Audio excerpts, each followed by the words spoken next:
I'm actually kind of proud of that new opener that I made for it. That music just seems it's like That cheers me up. I it's like it. so down your alley. Well, just the it was funny, just the look on your face. They kind of look like you were getting your prostate examined a little bit. It's good shit, man. I like it. Thanks. You know what was good shit? Hold on. Last Monday. Monday. Hold on a second. Before you go into that, Dan, there's a new element to this show. I have to hold on. I have to be prepared for this. Where is it at? Okay. So we have a new element to the show here. So I want to just really quick get this out of the way. Sure. BetUS. We are now presented by BetUS. Go check out BetUS, every sports bettor's favorite sports book. They have a bunch of great perks as well as exceptional service. Use the link in the description. And it's also the link right here. That's where the game begins. Mm-hmm. Get 125% sign-up bonus. So if you put in 50, they'll give you 75. You put in 100, they'll give you 125. Place your sports bets with BetUS. And if you do like to bet, and you do deposit just $50 and go make some fun bets, that helps to. Oh, we lost Dan. BetUS. He was telling us about BetUS. There he is. There he is. I hope this is not going to be happening all night. I'll have to switch something up here if it does. But I'm sorry, Dan. Go ahead. Please tell me what you were about to say.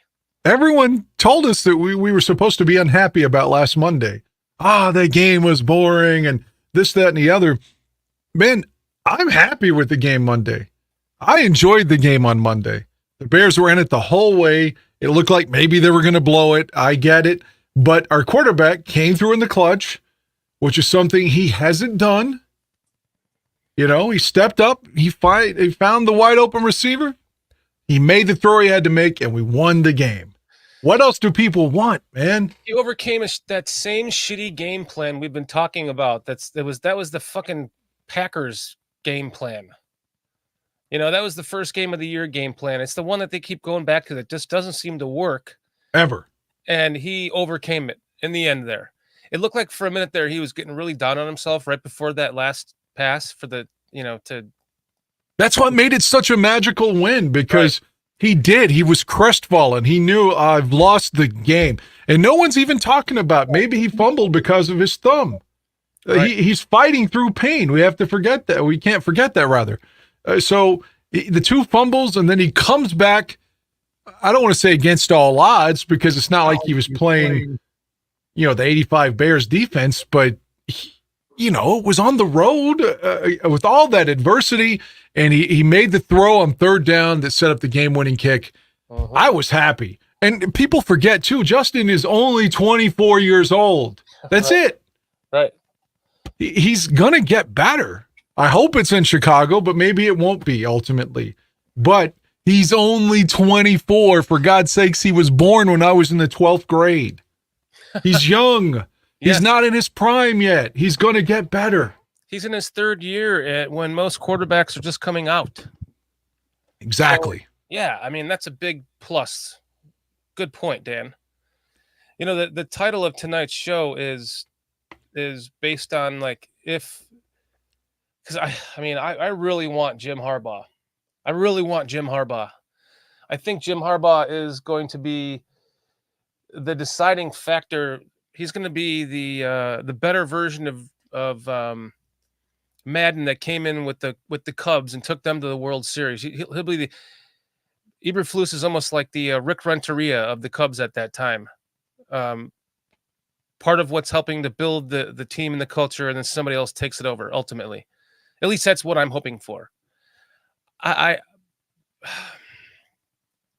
We all want them to win, right? We don't want to absolutely. I mean, you look at the schedule, and let me pull up the schedule because you weren't part of this prediction, but you did predict an 11-6 record as well. So let's see. I don't know where you were with your predictions, but I don't recall. I would have thought I was worried about an 0-3 start if we lost to Green Bay. I knew that because I was talking about the heat in Florida, then KC with no momentum. So any of those that right off the bat that looks like I would have gotten the Saints wrong. I would have thought that was our turn because Derek Carr's not any good. And I don't know, man. All I can tell you is this. There's 5 games left. I love Jim Harbaugh too. But right now, I'm rooting for Matt Eberflus because I want the Bears to win out. And I was so down that Green Bay got away with another one. I don't like Kansas City at all, but they got away with 2 pass interference penalties at the end to steal one there. And, of course, Detroit won yesterday too. I just still wanted them to lose so the Bears could catch up. Mm-hmm. But now we just have to beat the Lions on Sunday. Well, so I hope it happens. I mean, go ahead. Go ahead. Well, I was just going to say, if you're George McCaskey and the Bears go to Green Bay and beat the Packers in Week 18, are you going to fire that guy as much as you hate Green Bay? I mean, maybe not. I mean, especially if he runs the table and beats the Packers, maybe he earns his keep. I definitely would like to see Justin earn his keep here. It's just like last night, I don't want to sound like a conspiracy theorist, but it felt like when you're listening to the Packers commentating or Chris Collinsworth, I'm hearing an echo, Dan. Okay, sorry. That's okay. Still an echo. Is that how about this? Better? Check. Hello. No, I hear an echo. An echo. Any more? He is an echo. Any more? Is it better now? Nope. No? Nope. What? Maybe now. Nope. It's still echoing. All right. My point was going to be, I'm just going to say it. Guy, was it gone?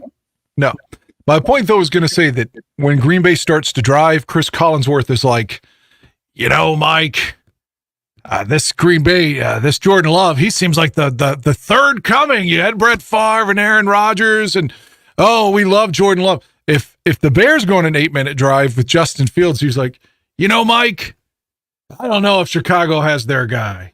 They've got that first-round pick from Carolina. Maybe they have to take another quarterback.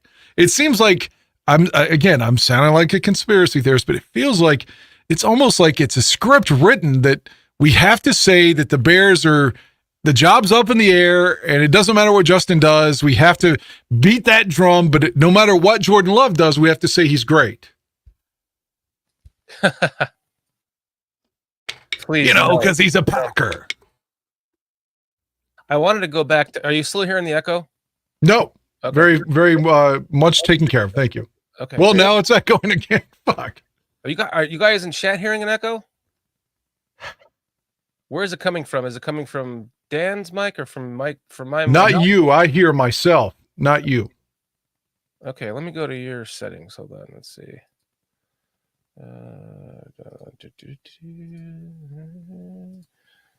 Automatically adjust. It shouldn't be. It's okay. Let me check my setting. Well, let me say this while you're doing that. If Foster's with us, I hope you're feeling better today, sir. I know he was sick over the weekend. Oh, was he? Well, Foster, Yeah. I hope you're doing better, my friend.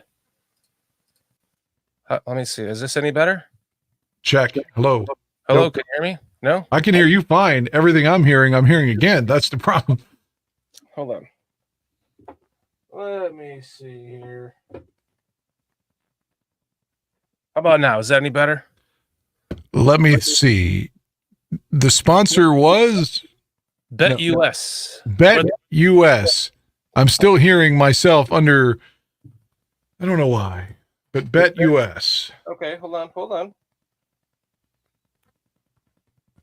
Is this any better now? I was messing around with some stuff before the show because BetUS. I'm still hearing what I'm saying a second time. Okay, how about now? BetUS. Instead of saying check, I'll just say our sponsor because we love the sponsor. BetUS. I'm a whore on FM radio, so I can throw out sponsorships all day, buddy. Are you hearing yourself anymore now, though? BetUS. Yes, I am. What the hell? It's after I speak. It comes right back to me. Let me see if there's anything I can do on my end. I have all my settings the same as they have always been. How about? Is this any better now? BetUS. It's still doing it, but let's do a show. I'll be fine. Okay. All right. So I apologize if you guys are hearing that still. It's I'm noticing when I listen to some of the shows, if I'm talking and somebody's talking over me, my mic gets just drowned out. So I was trying to mess with some settings to see if I thought maybe this one, so Dan, talk right now. Let me talk over you. Bet I'm talking over you right US. now. I'm talking over you right Bet now. US. You guys in chat here, do Bet I US. drown out when I talk? Is this getting better?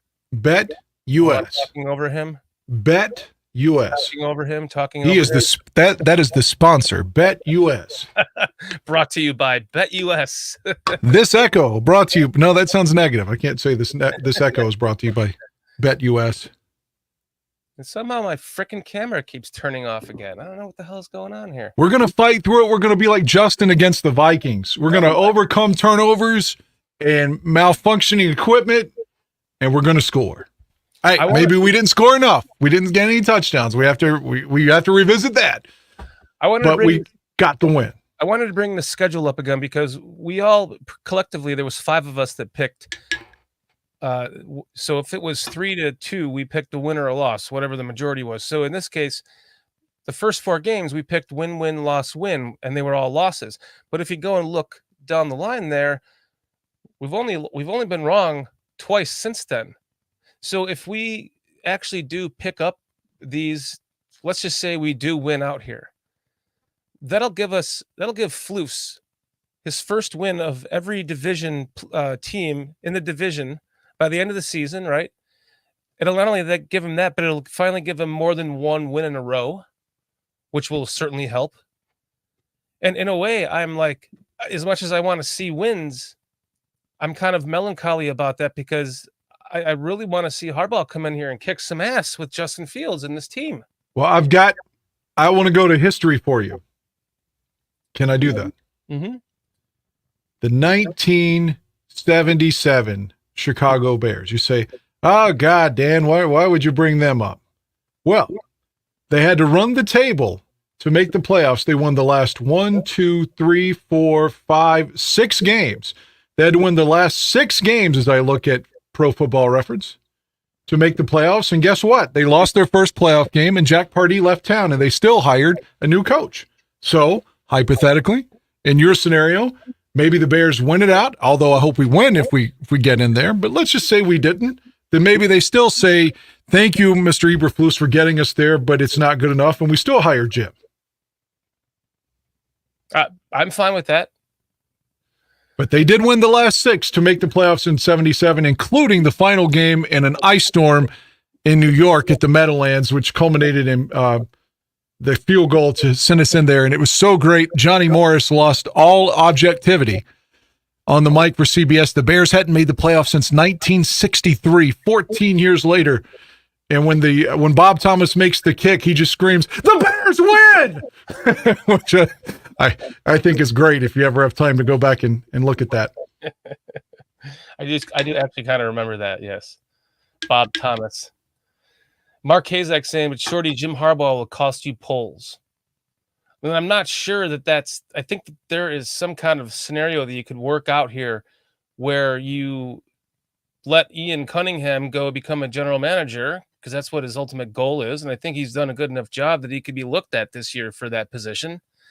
And then you just insert Jim Harbaugh into the assistant general manager role, let him work directly with Poles hand in hand to bring in the players that he wants for his system. And he's already got a good starting cast to begin with. So I think I thought you were going to elaborate. That's what I'm sorry. I was just saying, I think that's a good solution is if he wants some control or all control, maybe you can concede with him a little bit and, come to the middle ground and just say, hey, how about you just become assistant general manager to I think, now I could be wrong. Anything any of us are saying is conjecture right now. But Jim Harbaugh it's been leaked that this is his dream job. If that were true, and he's having all these, the walls are caving in on him at Michigan. If he wanted to stay at Michigan, he still might be suspended some next year. So maybe just to get away from that fire, and again, the house falling in, and you get his dream job, maybe he's willing to come back here just as long as the money's right and not have to worry about, okay, fine, you have a GM. I just want to coach. I just want to get the hell out of Michigan. And this is my dream job. So maybe he comes here, takes over the Bears, if, again, the money's right. And I don't think the Bears are cheap the way the Bears used to be anyway. No, I don't think so either. And there's also been a report that just came out recently that confirmed that Kevin Warren does have complete control of the team. Football, all the football decisions. And he probably is going to care more about football stuff than Sweaty Teddy. Yes, please. I would hope so. God, that's the point, right? I got to get to this text or this chat from Deborah Wally, who's my Auntie Debbie here. I can't believe she's actually watching. This is like the second show in a row. What do you think of the defensive MVP so far this year being TJ Edwards? Got to get him on a great deal. I love how she's spewing out this great info. Uncle Jim. Well, you can tell Auntie Debbie is quite possibly on the defensive side of the ball. I would say yes, right? Right. Yeah, he's had a phenomenal year. Yes, he has. He's a tackling machine this year. Unlike our signee from Buffalo, who misses all kinds of tackles. He did have a better game last week, though.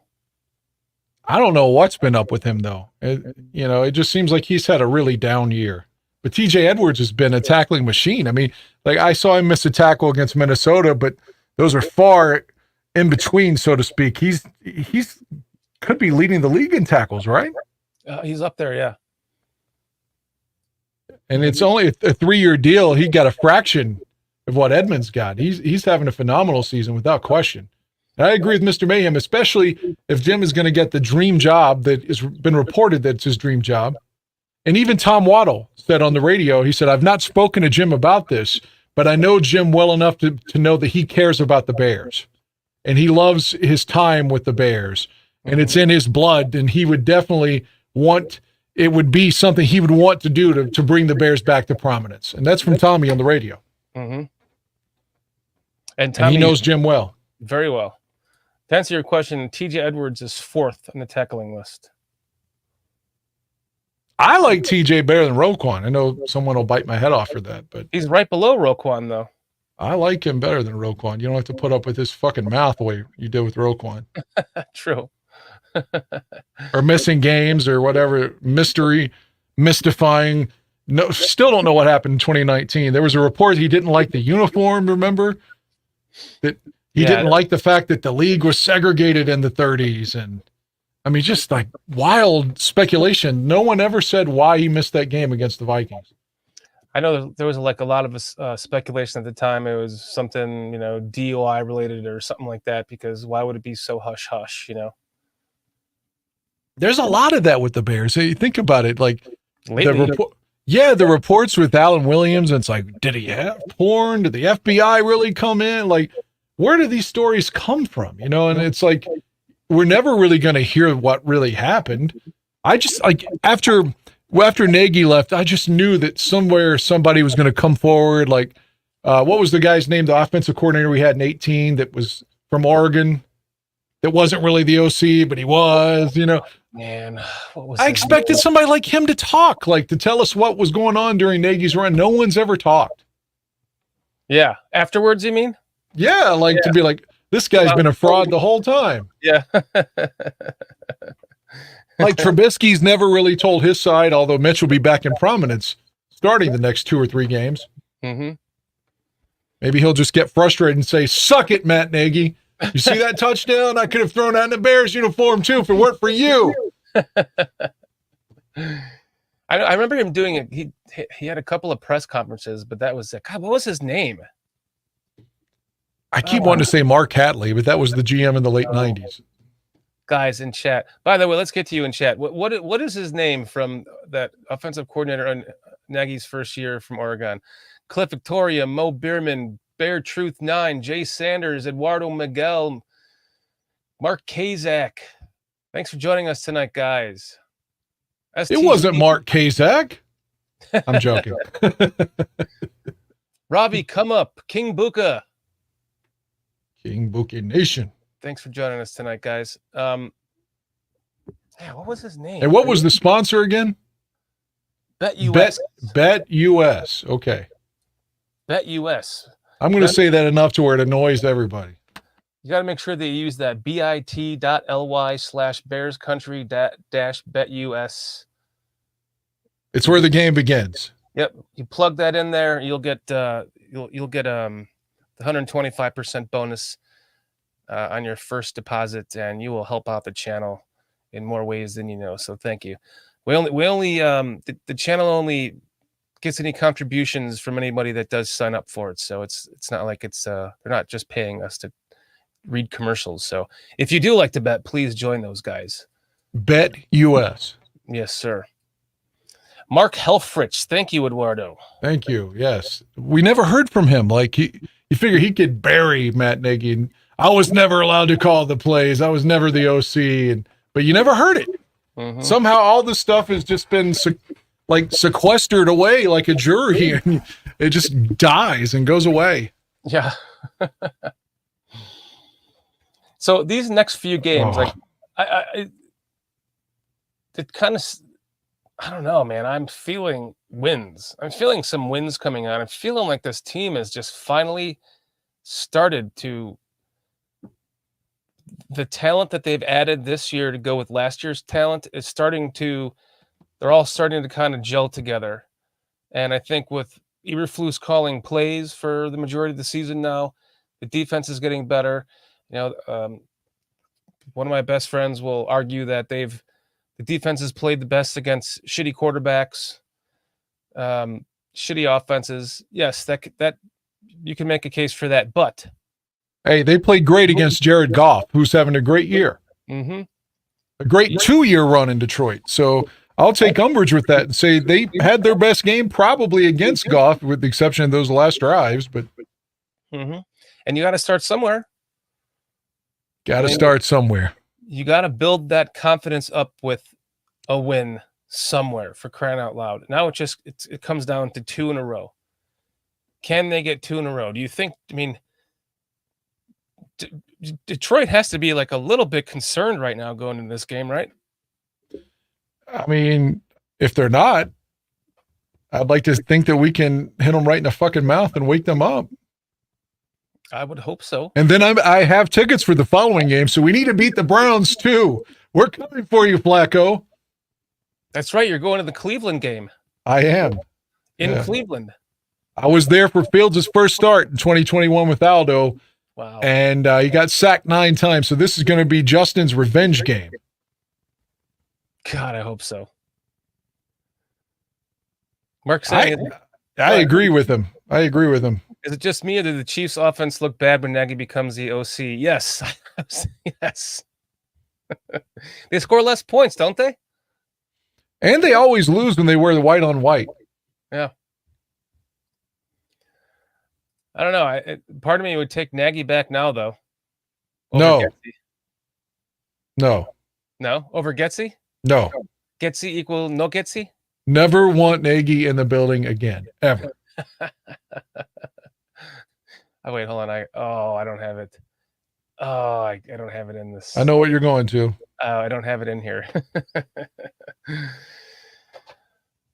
I created different pages for each show, so this show doesn't have the damn Matt Nagy thing in there. I have to find it. Bummer. But you know where I was going with it. I do. I don't want to get into that. I loathe that man. I do. I think he's a complete and total fraud. And Eberflus may not be the best coach in the world, and Getsy certainly isn't either, but at least they feel like adults in the building. Yeah. Yeah, I can agree with that. I just, my biggest concern is that the gelling of this team, I mean, it's not even a concern because I want it to happen, but I really want Harbaugh next year. I think he's the missing piece. I think it's just so obvious that it has to be, he has to be the coach. It's just the writing is on the wall. It's so blatantly obvious. You have to make it happen. And I guess you kind of made a good point to the firing of the 77 team. Yeah. part of that was Jack Pardee, the job opened in Washington, and he played with the Redskins. So he was like, let me go. I want to coach in Washington. It's like he just had the NFL MVP in Walter Payton, but he ran to Washington anyway. Yeah. And that's the thing, too. There's 14 games back then. And Walter still had like 1,800 yards, maybe closer to 1,900. And that last game was in such a terrible weather scenario that Walter only got like 40 yards because it was a sleet storm. Literally, you could barely stand. If that had been on a regular field, Walter gets to 2,000 yards in 14 games. Right.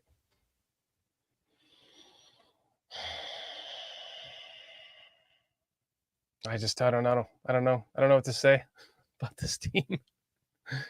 I just want them to run the table, and maybe that sounds so unlikely. I just pointed out the time it happened before. So, it is possible if you could, Detroit's probably the toughest game on the schedule, and then maybe Cleveland, and then maybe at Green Bay, but the others seem to be winnable. Yeah, except for Atlanta Jordan. and Arizona. Yeah, Jordan Love's playing better now, though, as the season is progressing, right? Yeah, and we owe them. Yeah, we do owe them, but if we owe the Lions. If we could get those victories, I know it feels like such a big if, but they are playing better. And I want Justin to somehow fight the odds. I don't know if you listened to Aldo and myself last week. I'm not trying to say you should listen to our show, but we talked about something that was on Cap and Jay Hood. I don't know if you listened to them at all. No. But a guy called in from North Carolina and was saying that it's not fair to Fields that every week he's supposed to go out and put Mahomes' numbers up to keep his job when there's only one Mahomes. It's not fair to Justin to put those unrealistic expectations on him for him to keep his job. And they just bit this fucking guy's head off. And apparently he was from Chicago, but stationed at Fort Bragg as a soldier. And they get on there and say, Fort Bragg is soft. Yeah, you're not a real Bears fan in North Carolina. If you were here, you would know that that performance wasn't good enough. And North Carolina's soft. And I'm like, God damn. So I contacted Cap. I was like, look, man, please don't, because he and I have had a good relationship. I was like, please don't block me like Haw did. But I think you were over the line on this. And he denied saying it. I was like, well, maybe it was Jay Hood who said it, but one of you all, I quoted it. So, because you said North Carolina was weak or Fort Bragg was weak, and said it was good enough for him because he wasn't in Chicago. There's a lot of Chicago fans that are like that think like if you're outside of Chicago, you're not really a fan. You can't tell me Chris Watts isn't a real fan coming all the way from fucking England. No. Would the Bears fans Chicago fans travel that far to see a game? I'm not saying that Chris is a bigger fan than the people living in Chicago. I'm just saying, but we're all fans. Why do we have to denigrate the other fans? Right. Yeah. Well said. We're all in the same club here, whether we like each other or not, We're all in this together, yeah. Yeah, we all want the Bears to win. But then again, I guess there are some that just want them to lose out so Fields will be gone or Eberflus to be gone. To me, I just want to enjoy it the rest of the way. Not to sound hokey or sappy, but I really want to enjoy the next 5 games because by the time the season rolls around again, I'll be about to age again. How many more of these do we have left in us? I don't know. So, especially I got this thing on my neck I was telling you about, like a cyst or something. I got a dermatologist. What if they tell me I'm dying of like a fucking tumor thing here? I don't know. I'm not trying to be dramatic. I'm just saying it happens. Right. So I hope I'm okay, but I just say I want to enjoy the rest of the games, and I want the Bears to win, and I want Justin to play well. Well, we all hope you're okay too, Dan. And that would be the last thing you'd want is like, shit, you get some disease and now you're going to die and you don't get to see a Bears Super Bowl before you do. That seems like what would happen if I would die the next season they win the Super Bowl. So somebody will be rooting for my demise. Right. I remember that was one of the first things that went through my head when they drafted Justin Fields. I'm like, man, I hope I make it through the next 10 years. Yeah, but he, like I said, he's 24. That's another thing they eviscerated this caller over, because the caller from North Carolina called him a kid. And they're like, he's not a kid. He's in his third season. He's making millions of dollars. He's a grown man. And I'm like, the guy was born in 1999. It's fair to call him a kid. Even in his experience, he's only 24. Yeah. John Elway didn't win his first Super Bowl until he was 37.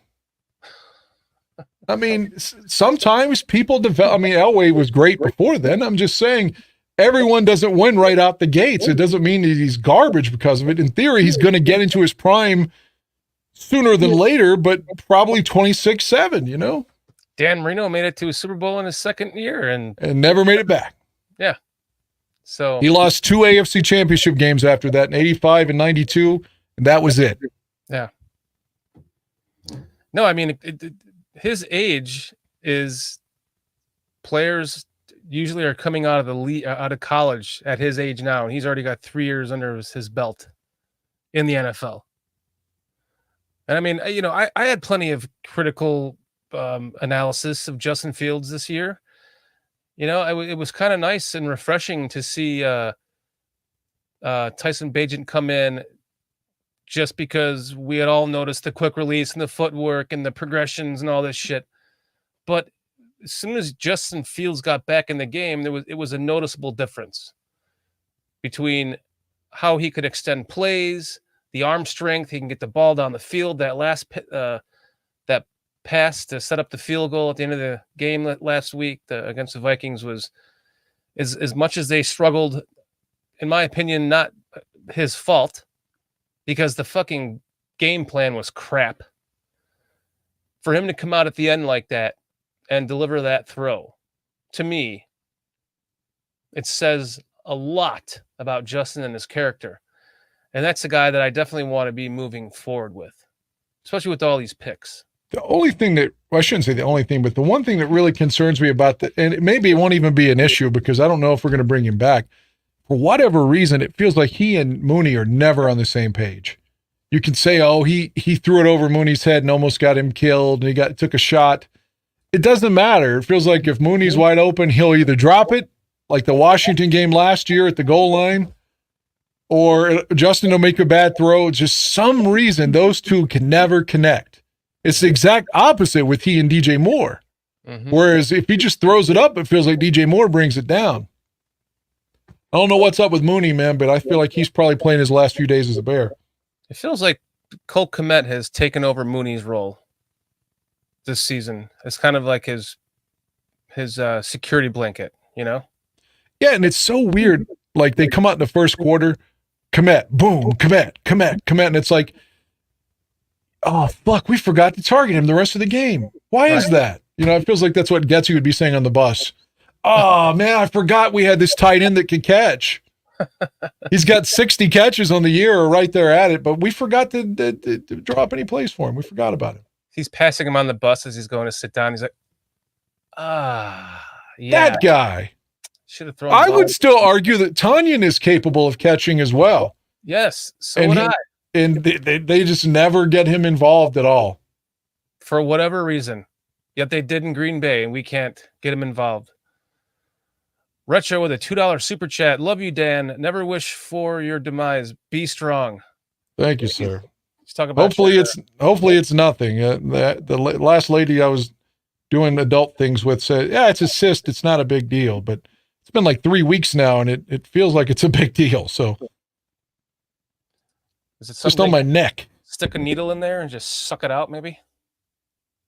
I'm not doing that.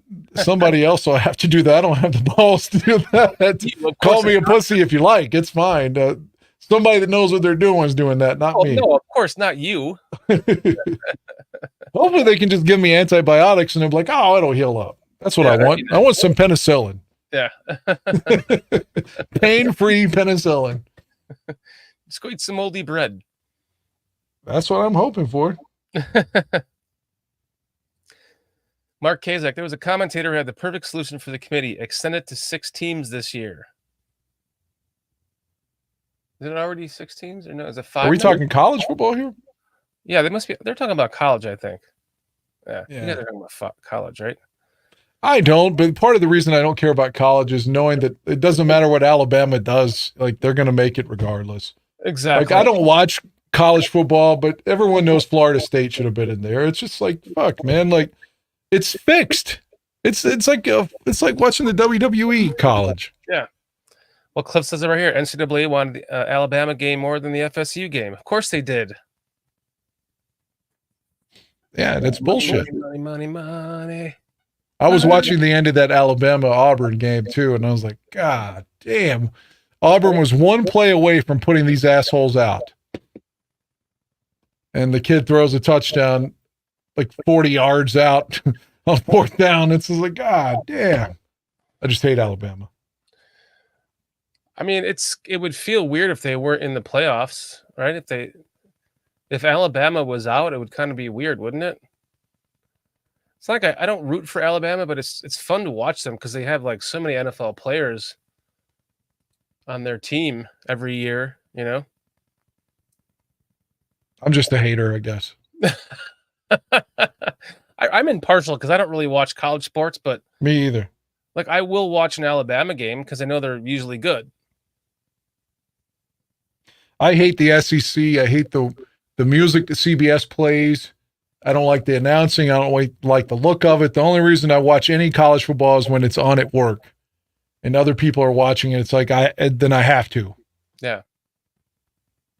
I'll put it on the background on a Saturday while I'm doing stuff around the house, but I don't like watch it, you know. That SEC on CBS theme song makes me want to punch a baby. Not literally, but maybe punch that thing on the back of my neck. You know what makes me want to punch that thing on the back of your neck? What's that guy who talks for ESPN. He's like, brought to you by yeah. Gillette. I don't like the voiceover.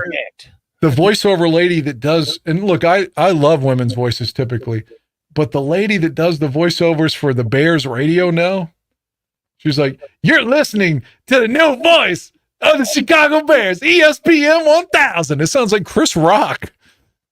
Never heard it. Oh, I don't like her voice at all. It can't be more annoying than brought to you by.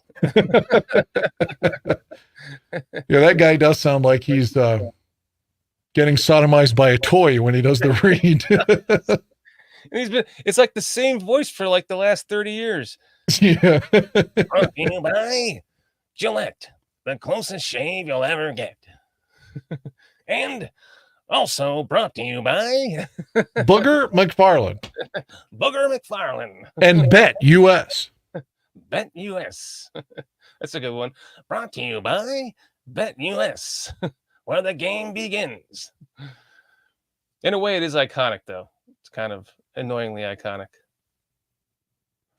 Yeah, I've never made fun of that guy before now, but it feels appropriate. I really hate that Chris Berman's having to work with Booger McFarland, though. Yeah, what's going on with that shit? Because Chris Berman was like the man. Like, we're going to put you on ESPN Plus, and we know Tom Jackson doesn't want to do it anymore, so we'll just stick you with somebody that's not in your league at all. Yeah. Yeah. It's I don't know. It's yeah, that's probably a good. Yeah, you're right. Mo, you're probably right. I don't want to be called racist. I love women's voices. I just don't really like that one particular woman. That's all. And it's just her read. Again, working in radio, I can listen to my own reads and be like, I hate that commercial. I hate the way I inflected my voice or what have you. That's what I don't like is her inflection on it. Yeah. It sounds like a bit. Like Chris Rock on SNL. It doesn't sound like it's really the Bears game. Yeah.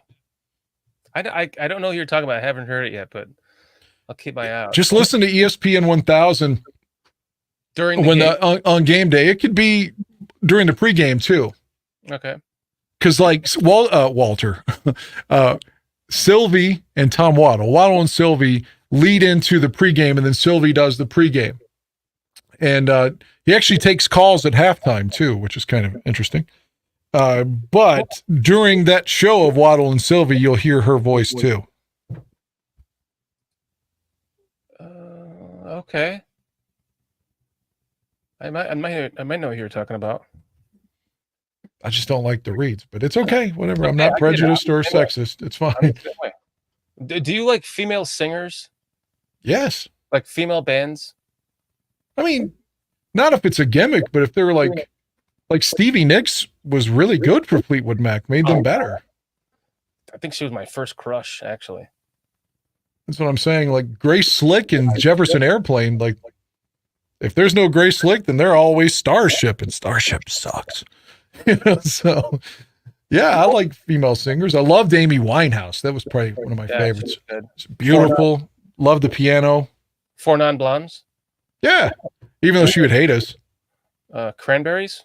Yes. She died in a bathtub. Awful. Like Whitney Houston, another great voice. She did in a bathtub, really? Yeah, the lady from the Cranberries was drinking wine apparently and accidentally drowned. Wow. Yeah, she just like fell asleep in the tub and died. Trying to think of another female band. How about who's the band that sang Barracuda? Heart? Heart, yeah, you like Heart? Yeah, they were fine. They're from Seattle. Karen Carpenter, Lara Fabian. Carpenters are fine. I don't know who's the Fabian girl. I don't know who you're talking about. Don't know. STC saying Lara Fabian, Karen Carpenter. Don't know who that is. I know the Carpenters. I don't know Fabian. I know the Bears used to have a wide receiver named Fabian Bones in 1998. Maybe 99 too. Mo Beerman, of course, Shorty loves a woman that was doing coke in unusual ways.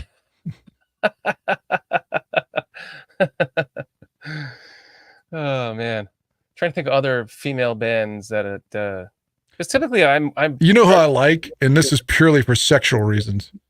And Aldo said, I mean, their music was fine. It's just not targeted toward me.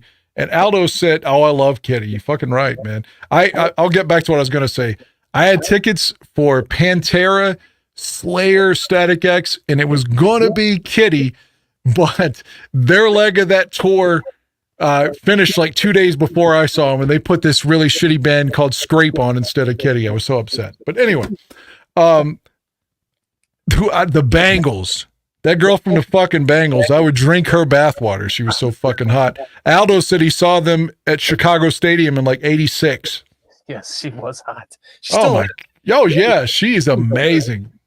I was just looking her up like a month ago. She's still looking pretty damn good. She's amazing. A little thing too, man.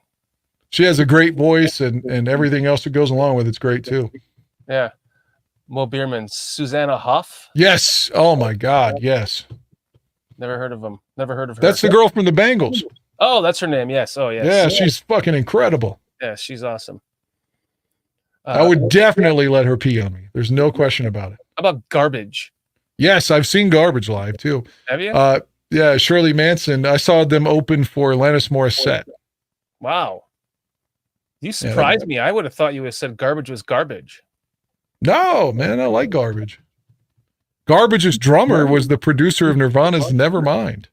And the first two Smashing Pumpkins records for that matter as well. His name's Butch Vig. Wow. Lita The Ford. Runaways, the Runaways I don't know. I mean, it's okay. Joan Jett and Lita Ford. I mean, it's maybe in 77, I would have thought it was great. When I listen back to it now, I kind of think, it's okay. Whatever. Who are some of the leading ladies of all time bands? Like probably Joan Jett has probably got to be up there, right? Yeah, I would say. I would think so. She's opening for Alanis this summer coming up. Oh, wow. Alanis Morissette? Yes. Wow. Alanis Morissette, how about that? You like her? Oh, especially when she was young. It's just amazing that the guy, the song that made her famous, the You Ought to Know, the guy she was talking about in it was the dude that was on Full House, and not John Stamos or Bob Saget, the other one.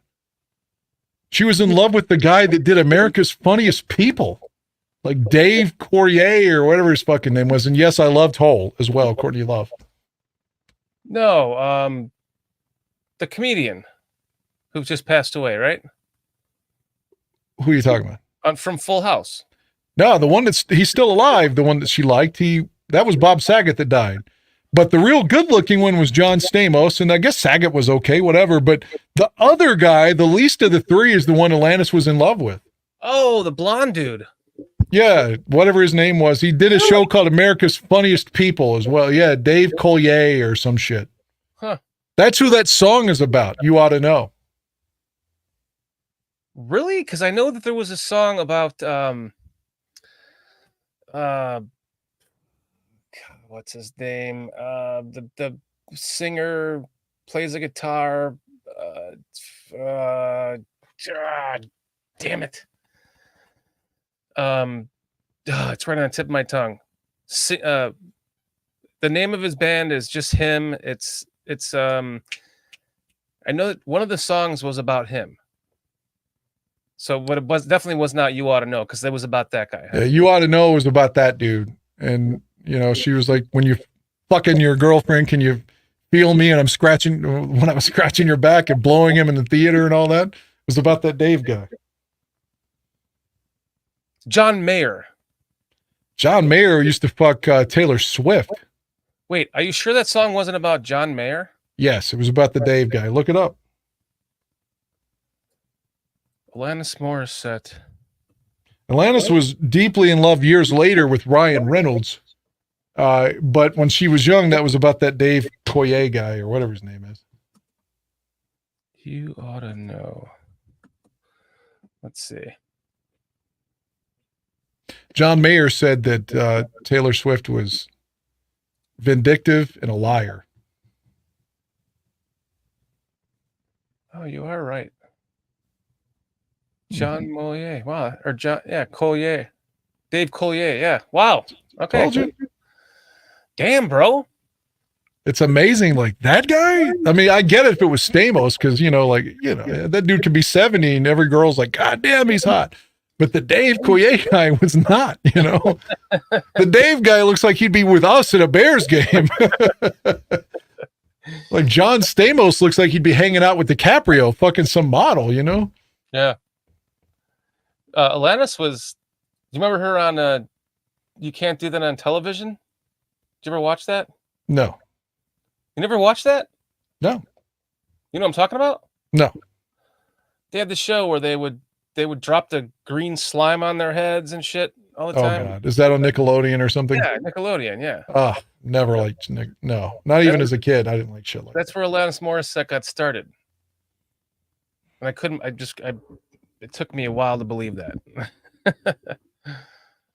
Yeah, Alanis was really hot though. The Jagged Little Pill, God damn, she was good at looking on that album. Mm-hmm. Double Dare. So you do like Alanis Morissette? You listen to her stuff?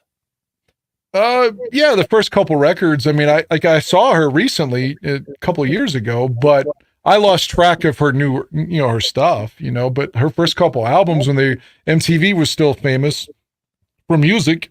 Yeah, I'd follow her videos and stuff. Sure. Remember the one she was completely naked in? I wish they would have had an uncensored version of that called Thank You. She's naked the whole video. It just clouds out what I presume is a bush and her breast. Wow. No, never seen that. Circa 99, she was naked the whole video. How about the band Portishead? Yes, she had a video, the lady from Portishead in the bathtub, ironically, where she was naked in a tub the whole video. Mm-hmm. Yes. I liked Portishead. That was a good band. I agree. They're still around. Yeah. I think I've heard that too. So Foster's saying that Trevor Lawrence is being helped to the locker room. Looks bad. I don't want to say I don't care, but yeah. Who's Jacksonville playing tonight? Is it Cincinnati? Yeah, I don't care. I don't even know who they're playing. I think it's Cincinnati. 90s MTV was great. God, was it ever? That was Kennedy. I know she would hate me because of my politics, because she's a huge right winger. But man, I would have loved to have slept with Kennedy, like Alternative Nation days, Kennedy. Oh, yeah. I can't believe that Carson Daly is still making a living. He's on the Today Show, actually. Yeah. Retro saying Alanis was God and Dogma. Yeah. I knew that. I've never watched Dogma, actually. Everyone's told me about this movie, and I've never seen. No, I've never watched Dogma. Well, it's because you don't like any of those actors for any reason? I don't even know who else is in it. I just remember everyone always said, "Oh, Alanis was God in it," and I was like, "Oh, I've never watched that." Oh, dude, it's got Ben Affleck, I like Ben fine. Matt Damon. I don't like Damon very much. I didn't think you did. It's got George Carlin in it. I love George Carlin. Oh yeah, it's really good, dude. You definitely have to. Let's make me want to watch it now. You want to put it on? You got some popcorn? It's a really good movie. You should check that out, man, for sure. Maybe I will. Put it on your bucket list. I shall. Foster's saying Cincy and Jacksonville tied 28, 4 minutes left. What's up with not that we care, but is it serious? Who's the backup in Jacksonville? I'm thinking of a Doug Peterson guy. It's got to be, I don't know. I could care less. I was going to say Gardner Minshew, but he's in Indianapolis now. Yes, he is. Yes, he is. Indianapolis. So, how you feeling about this game? Thirsty for revenge. So am I. I want the Bears to win badly. I want them to smoke Detroit. I feel a win coming up here, guys. I thought we were going to win in Detroit. I really did. And it looked like all game long, I was like, shit, I was right on this one. Until the end. Dude, I was in New Orleans for that game. So we were walking around the French Quarter the whole game, and I didn't get to watch. I made it through the entire day. It was fucking Chris Watts from 5,000 miles away on the other side of the damn pond. That was the one that gave it away that we lost. Because he wanted me to send him pictures of New Orleans. So I'm going to send him pictures in Twitter DM, and he's like, oh, that loss was terrible. I was like, are you fuck? I made it all the way till now, and you are the one that ruined it for me? What do you say? I'm sorry, mate. So, yeah, of course he did. So I got down to 4 minutes left in the game, and that we were up by 12, and I'm like, there's no fucking way we lost this game. And we did. And I just couldn't believe it. I couldn't believe it knowing that we lost it. You know, going all the way down to 4 minutes left with a 12-point lead. If you'd have told any of us that we were going to lose that game, we would have been like, ha, ha, ha, ha. So, like, watching it, I was wondering if it was a prank, you know? I don't blame Eberflus for kicking there either.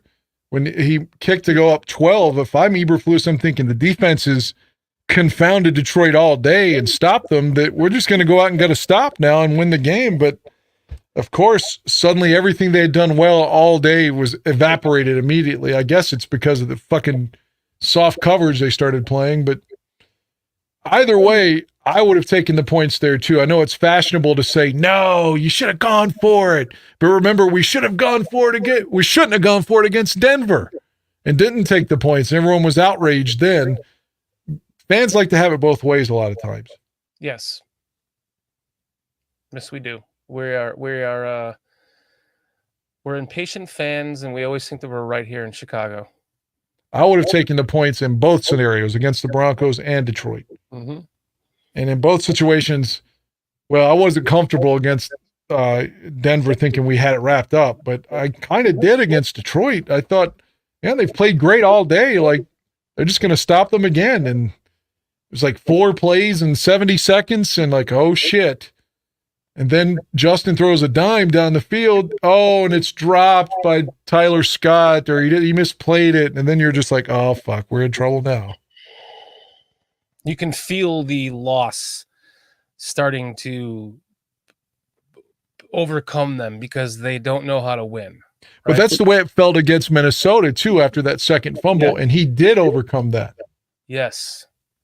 Even at the end of the game there, he was looking really trepid. He was looking down, like beat up.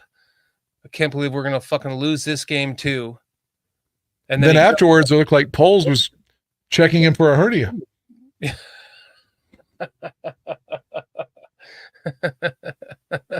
Yes, it did. He said, cough, Justin, cough. I would just love to be in the head of Ryan Poles right now. I'd love to be in the head of Kevin Warren, because I think Poles has done an exceptional job with what he has had to work with. I think Flus has done an exceptional job at defensive coordinator, considering what he's had to work with. The team is playing hard for Eberflus. We cannot disagree on that. I mean, they are playing hard. They were hitting that last game.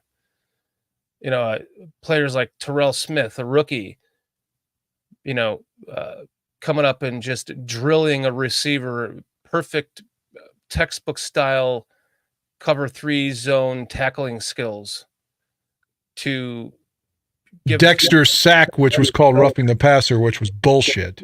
Yeah. I mean, the team is definitely playing hard for Flus. And you would have expected him to lose the team by now.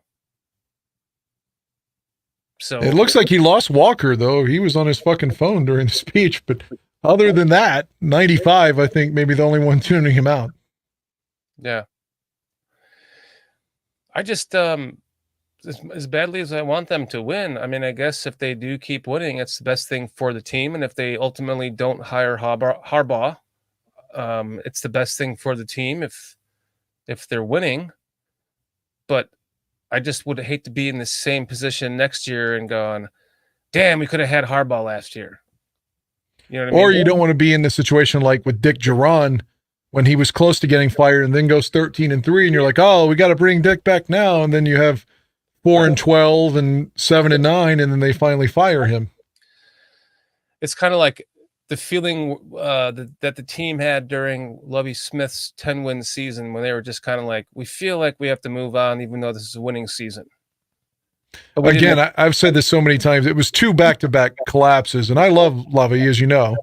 But in 11, again, they're 7-3, don't make the playoffs. And in 12, they're 7-1 and don't make the playoffs. Those 2 back-to-back collapses got Lovie fired. Mm-hmm. Especially when you had Donovan McNabb begging to be signed in 2011. If you sign McNabb, you make the playoffs. You don't fuck around with Caleb Haney and, this fucking guy losing all those games. I mean, there's no doubt Donovan, even on his last leg, is better than Caleb Haney at any point in his life. Yes. Even if Donovan was drunk, because he was drinking a lot, toward the end and in his post-football career, he could be intoxicated on the field at 38 and still be better than Caleb Haney.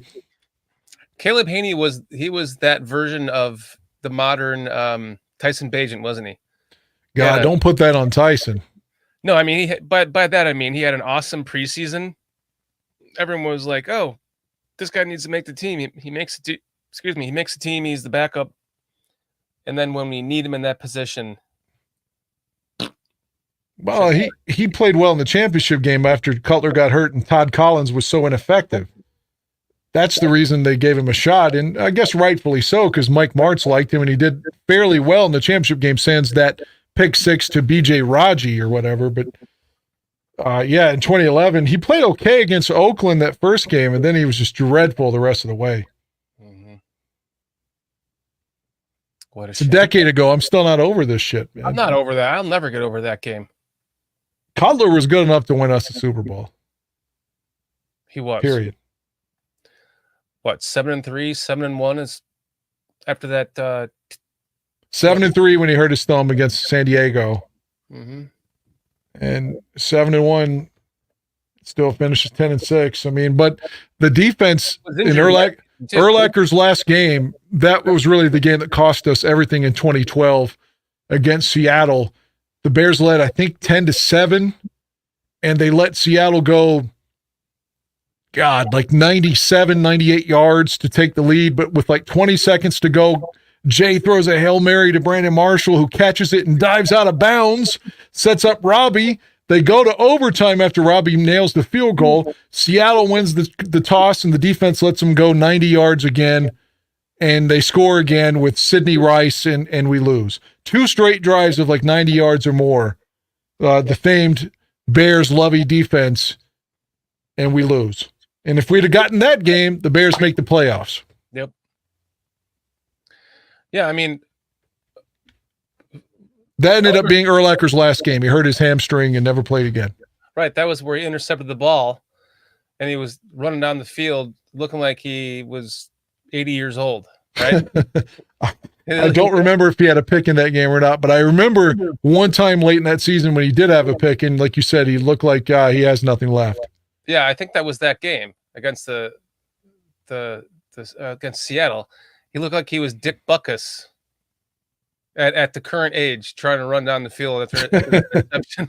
The late Dick Butkus. Yes, the late Dick Butkus. Yes. BetUS, the sponsor tonight.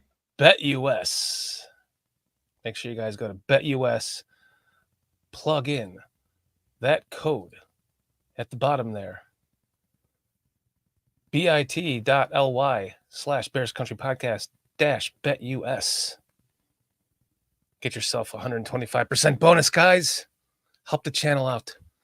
Look at you. According to Adam Schefter, Jaguars quarterback Trevor Lawrence was helped to the locker room after injuring his ankle, but Cliff Victoria says he's back in. Schefter said he's in the locker room. Foster's saying Beathard is the backup. He's in. Oh, C.J. Beathard, the old 49er. We only know he's in the league because who his grandfather was. Mm-hmm. Mayhem. It should have been Bears and Steelers in the Super Bowl. That's the only Super Bowl I didn't watch since I was 10. Adam Schefter says C.J. Beathard, who replaced Trevor Lawrence, is now grabbing his left wrist injured. Oh, my goodness. Who's the third stringer in Jacksonville? Gosh. P.J. Walker, they're going to pull him out of is he playing for multiple teams? I think he's in Cleveland. Or that sorry bum that the Jets have been playing that was with us for one game last year, that Boyle guy. Yeah. Oh, Tim Boyle. He may be the worst quarterback I've ever seen. Next to Steve Stenstrom. Hold on, I want to get to sports talk here. I don't get the love for Harbaugh. He's a drama queen and was a horrible QB with the Bears. Hold on a second. He was not a horrible QB with the Bears. He was not. I can take this one if you want me to. This is a layup. Yes, I know. I was gonna give you the layup, but he was a good quarterback for the Bears. Yes, he's a drama queen, but dude, man, what else do we have to do? Like, just we've tried all the other solutions. They have not worked. So the only thing to do is just give it. Just by the time Harbaugh is done with this city, Retro, nobody will be talking about Ditka anymore. He'll have overcome the icon that Ditka is as the head coach of the Bears. Go ahead. Take it from here, Dan. 87, 88, Jim's first 2 years. He doesn't play very much. It's McMahon's team still. We lose the NFC Championship game in 88 and 87, the Redskin game. 89, the team finishes 6-10 after starting 4-0 under Tom Zach. So 90s, Harbaugh's first real year as the guy. They go 11-5, but he gets hurt really late in the year, and Tom Zach plays the 2 playoff games. 91, it's indisputably Harbaugh's team because Tom Zach's a Packer. And Jim leads us to, 10-6? And we play the Cowboys, and on Friday before the game, he's so sick he's in the hospital. Literally in the hospital the day before the game. And he plays and he struggles, but he was in the fucking hospital. But we were down 17-13 and he got picked at the end of the game. So he technically lost the game, but he got off his fucking hospital bed to play for us. And then 92, they're 5-11 and Ditka's fired. So that was kind of the end. He played 93 the first year with Wani, but they couldn't score at all. They had a good defense and couldn't score. And that's when they cut him, and he went to Indianapolis, and by the way, and led them to the AFC Championship game in 1995. It was a pubic hair away from upsetting Pittsburgh in that game with a Hail Mary. Mm-hmm. And that's when we were all like, wow. They were calling him Captain Comeback then, which was Roger Staubach's nickname, but that's what they were calling Jim at the time. Well, Sports Talk doesn't believe he is the second coming of Ditka. I mean, you might be right. None of us are correct here. This is just my opinion. This is just, for me, it's Harbaugh or bust. I see the writing is on the wall so clear. It's like he played for us. He's won everywhere he's been. He's built winning teams everywhere he's been. His His dream job is the Bears. He reveres Ditka. He reveres the 80s teams. He was part of them. The dude played decent for the Bears. I'm not going to say he was a Hall of Famer, but he certainly wasn't bad. No, and I think that if you would have just given him, let's just say Wanstead never chose to move on from him, and they chose to keep him. I mean, then what would have happened? I mean, really, you have. I liked Eric Kramer. I think it was a good acquisition at the time. Oh, I loved Eric Kramer.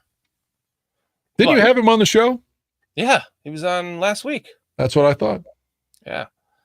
I read the book too. I bought one for Aldo, actually.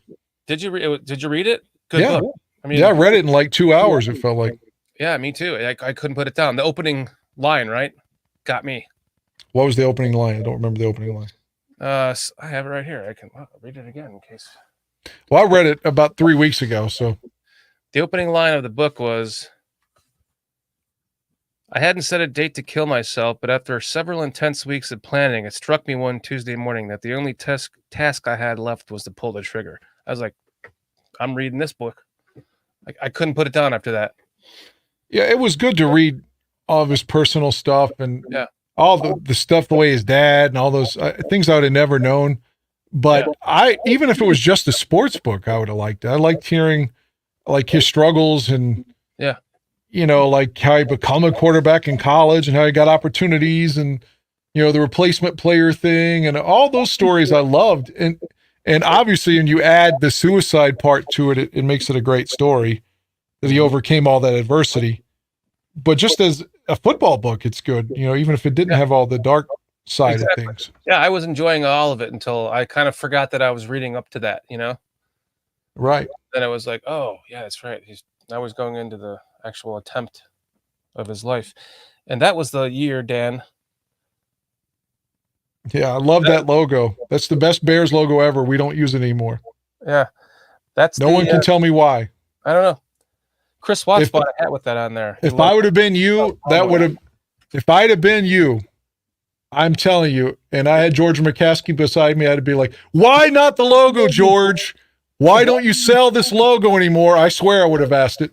I would have asked him that, and why don't the Bears wear white on white anymore within 30 seconds? I know the questions were just pouring in on Twitter. Oh, you should have said this to him. You should have said that. You should have told him he was a horrible owner and blah, blah, blah. I wouldn't have said that. I would have asked him 2 Bears questions that he can answer, and I couldn't. Yeah, that's a good one. But it was interesting for me to be there in that 95 season when he set all the records. 2 multiple 1,000-yard receivers. Rashawn Salam had 1,000 yards as a rookie that year. Yeah, it looked like he was going to be stout if he could stop fumbling, and then he was never good again. Yeah. He set the season record for most rushing yards at the time. I think Forte took it down in 08, but at the time, he had more rushing yards as a rookie than Walter. Yep. Yeah, we were all impressed with how he set the rookie rushing record, considering it was the Bears with all the different rushing records we have. Yeah, I mean, Rashawn was so young, too. He's like 21 that year, so you just thought the sky's the limit. And with, like you said, Jeff Graham and Conway with all those receiving yards and Kramer, you just thought, man, this team's going to make a difference. It's going to be good next year. And they signed Brian Cox. Oh, that's what we needed was help on defense. It just looked like we were going to win. But they let Graham go, and that was huge. And then Salam, if you put the rest of his career together, he never had 1,000 yards with the rest of his career together, let alone in one season. Mm-hmm. And he's dead too. Yeah, sadly. Yeah, he's gone, and Benson's gone. Chose the same route as Kramer decided to try. Did Rashawn kill himself? If I'm correct, I believe that if I remember correctly, he drove to a park or somewhere and just shot himself in his car. A couple of Bears dead off of that team would be Ryan Wetnight is gone, Chris Gedney is gone, and John Roper, I think, has died. John Roper? Maybe not John Roper. Somebody else on the defense has died. Somebody up front in the front 4. Yeah, because Roper's a linebacker. Let me look it up. Yeah, Salam was found in his car on December 5th, 2016. Oh, my God. A month in 45 minutes, it will be to the day. Wow. In a park in Boulder, Colorado. An autopsy was performed because authorities found a note near the body and were investigating it as a possible suicide. So it looks like he didn't shoot himself, but he definitely, remember, it was a suicide. Let's see.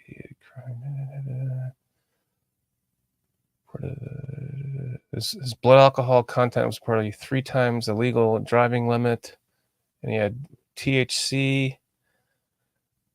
So he didn't shoot himself, but it was a suicide. And that's sad because you never want to hear about that. So yeah, John Theory is the one who died. John Theory too. That's right. John Theory and Ryan Wetnight and Chris Gedney. Yeah. Another thing, we had really good safeties in '94 in Mark Carrier and Sean Gale, and we let both of those. We let Carrier go to Detroit. That's a terrible move. Oh God, Mark Carrier was a beast, man. That guy should have played his whole career with the Bears. Yeah, he just never really duplicated that rookie season. Came close to it. I mean, it's hard to. He had like 10 picks his rookie year. You can't keep up with that pace, but he was an intimidator back there. Yes, he was. He would no one came close to him in recent years after that, except Mike Brown. Yeah, Mike Brown, Hall of Famer that never was. Should have been, could have been. And who else was on the '94 team? The '94 Bears. You guessed it, the male stripper, Maurice Douglas. Maurice Douglas, who was with the Bears from '86 on, I believe. But yeah, he liked to show his junk to the ladies in the offseason. He was a male stripper. I'm not kidding. Well, male stripper can have a lot of fun at those bachelorette parties. I'm sure he was throwing it around, man. I'm sure he was too. I love John or Jim Flanagan too. It's another guy I liked back then. I didn't get that. Why the hell did my phone just start talking to me like I was talking to it? What the fuck? This your phone's like male stripper. Sorry, I didn't get that. That was fucking weird.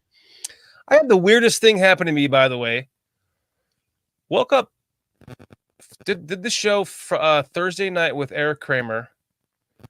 My wife was up till like 1 o'clock. It was like a 4-hour show. So we were on for like 3 hours after him. My wife lets the dogs out at 1 o'clock in the morning. Your wife is the one who let the dogs out. We know that now. Yes. She let the dogs out? My wife. Right. Sorry. And didn't notice anything about what I'm about to say. There was nothing there. So the back porch had nothing on it. The next morning, I'm working. She lets the dogs out. She's like, "Hun, why is there a 12-pack of White Claw sitting by the back door?" I'm like, "I have no idea." I go and look. There's a 12-pack of White Claw. There's 2 missing. The other ones have been like taken out of the box and put back in there haphazardly. They're not all just facing the same direction. And it's just sitting right to the left of my back door. And we have an 8-foot privacy fence, a cedar privacy fence. So somebody had to go in my back door, open up the gate. The motion sensor lights went off. They didn't care. They walked over to my back door and put a 10-pack of seltzers down next to my door and left. To this day, we have no idea how the hell that happened. It's fucking with us, man. Like, who was in our backyard? Cliff Victoria? It might have been Cliff Victoria. I woke up this morning, my wife yelling, "German Shepherd jumped through the window and took off after." Jumped through the window? Was the window open? Did he like jump through the screen or not the glass, right? That sounds like Pet Sematary 2 when the dog jumped out the window. I think Cujo did that as well. Yeah.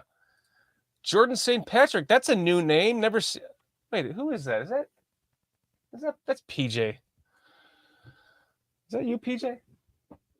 That's PJ. With his rogue with his rogue YouTube account. It was you, huh? You put the 10-pack of White Claws on my back patio? Because that was fucking weird, dude. I'll tell you that much. I'm still freaking out. I'm still freaked out by it. Like, who went into our backyard and put a freaking 10-pack of... Is this in Georgia or Florida? In Georgia. We don't like. The only thing I can think of is our Hispanic neighbors. If they like saw me, I've gone over there a couple of times. Like maybe I had a seltzer in my hand and they decided they wanted to try one, and then they were like, "Oh no, this is terrible." Give it back to the gringo. Yeah, give it to him. He drinks them. But why wouldn't you just put it like on my front patio, by my front door? Like, why would you go into a? I'm just very weirded out by that. It's just weird. Jordan St. Patrick, you're messing me all up here. Me and Santa was back there getting ready for Christmas. He can't resist squirrels. So did he jump out of the screen door? Cliff? Through the glass, he says. Wow. He jumped through the glass. I just saw the play where Lawrence got hurt, though. Not to change the subject, but it does look bad.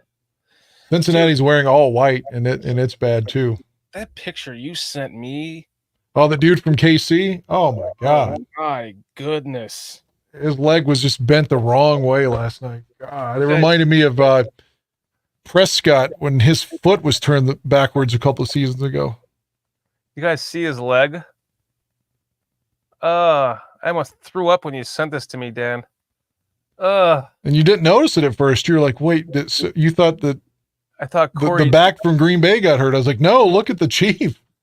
Yeah, that is just brutal.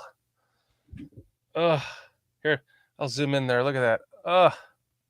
Yeah, that's just unnatural. That's a career ender, probably. That's awful.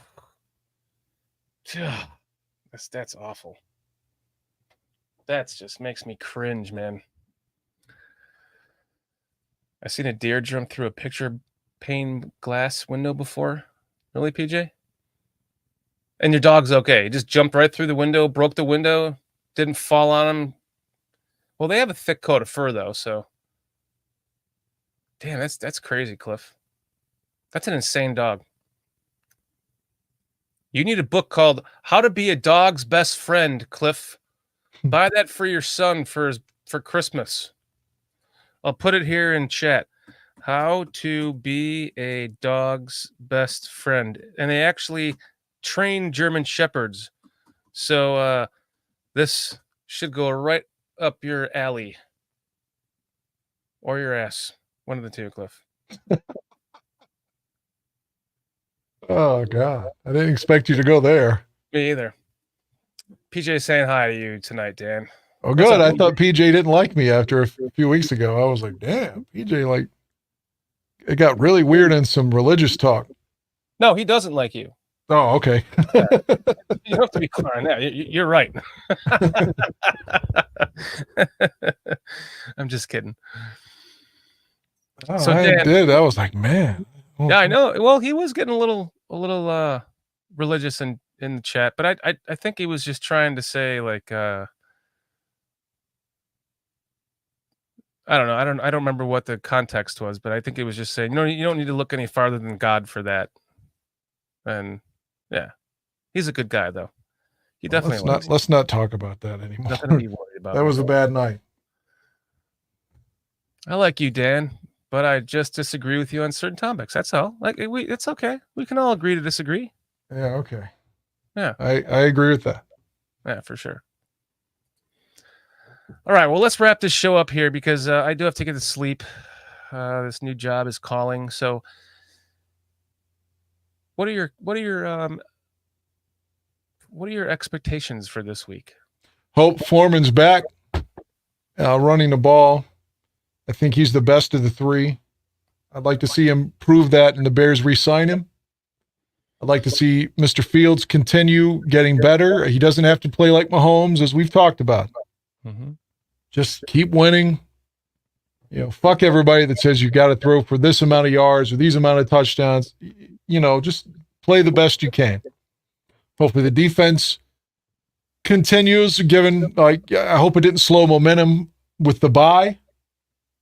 And, let's win this. Let's beat Detroit. Why the hell not? I 1,000% agree. I think if they just kind of stick to some of the same game plan that they had last week, I'm starting to feel they get behind that Justin is starting to the karma, for lack of better words, is starting to like come his way now. I mean, it's not like he hasn't had game-winning drives that were just denied in the past 2 years. He's had plenty of them. They were just denied. And he finally got one. So I hope he can build on that. Yeah. Me too. Mayhem saying that he enjoys the show as always. Thank you, Mayhem. And then, of course, Retro has to insult him by saying you need a life.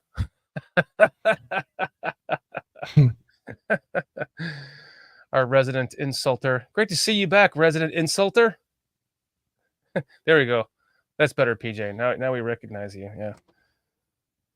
I was like, wait, Jordan St. Patrick. I'm like, that looks just like PJ.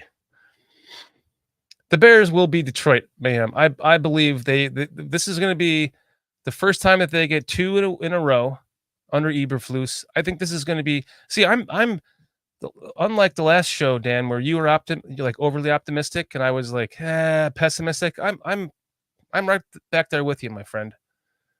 I think that this is a win, and it's going to be 2 in a row, and not only that, but 2 against division rivals, back to back. He'll get his first 2 in a row, and I think that's going to open the door to winning out. And then go get to 9-8 and see what happens, right? Definitely beat Cleveland because I'm going to be there. Oh, God, you are. Hey, we won the last game I was at against the Raiders. We won that game. You have to make sure you wear the same jersey then. I wore a Jay Cutler jersey the day we beat Cleveland. I think I'm going with Justin Fields against the Browns. Okay. Whichever. The Browns wear white at home a lot. Assuming the Bears are in white and navy, I'll wear the Fields white that day. I'm going to go with my Rashaan Salam again. See, I did the orange Rex the way, because you said if I wear Salam and you wear Rex, then we won't lose to Detroit. I still wore Rex and you didn't wear Salam and we lost. I forgot to bring my Salam jersey with me to New Orleans. It's my fault. That one was. But I wore it the next week and we won against the Vikings. So it's the Rashaan Salam jersey. Yeah, I think I just had a Bears sweatshirt on that night and not a jersey. But I'm going to wear Justin at the game.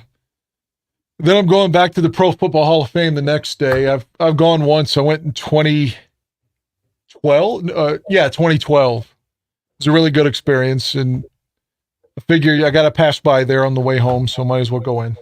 Well, take me some pictures. Send them to me, and we'll put them on the show. Sure. I'll be I think I'm going to go to the Rock and Roll Hall of Fame again, too.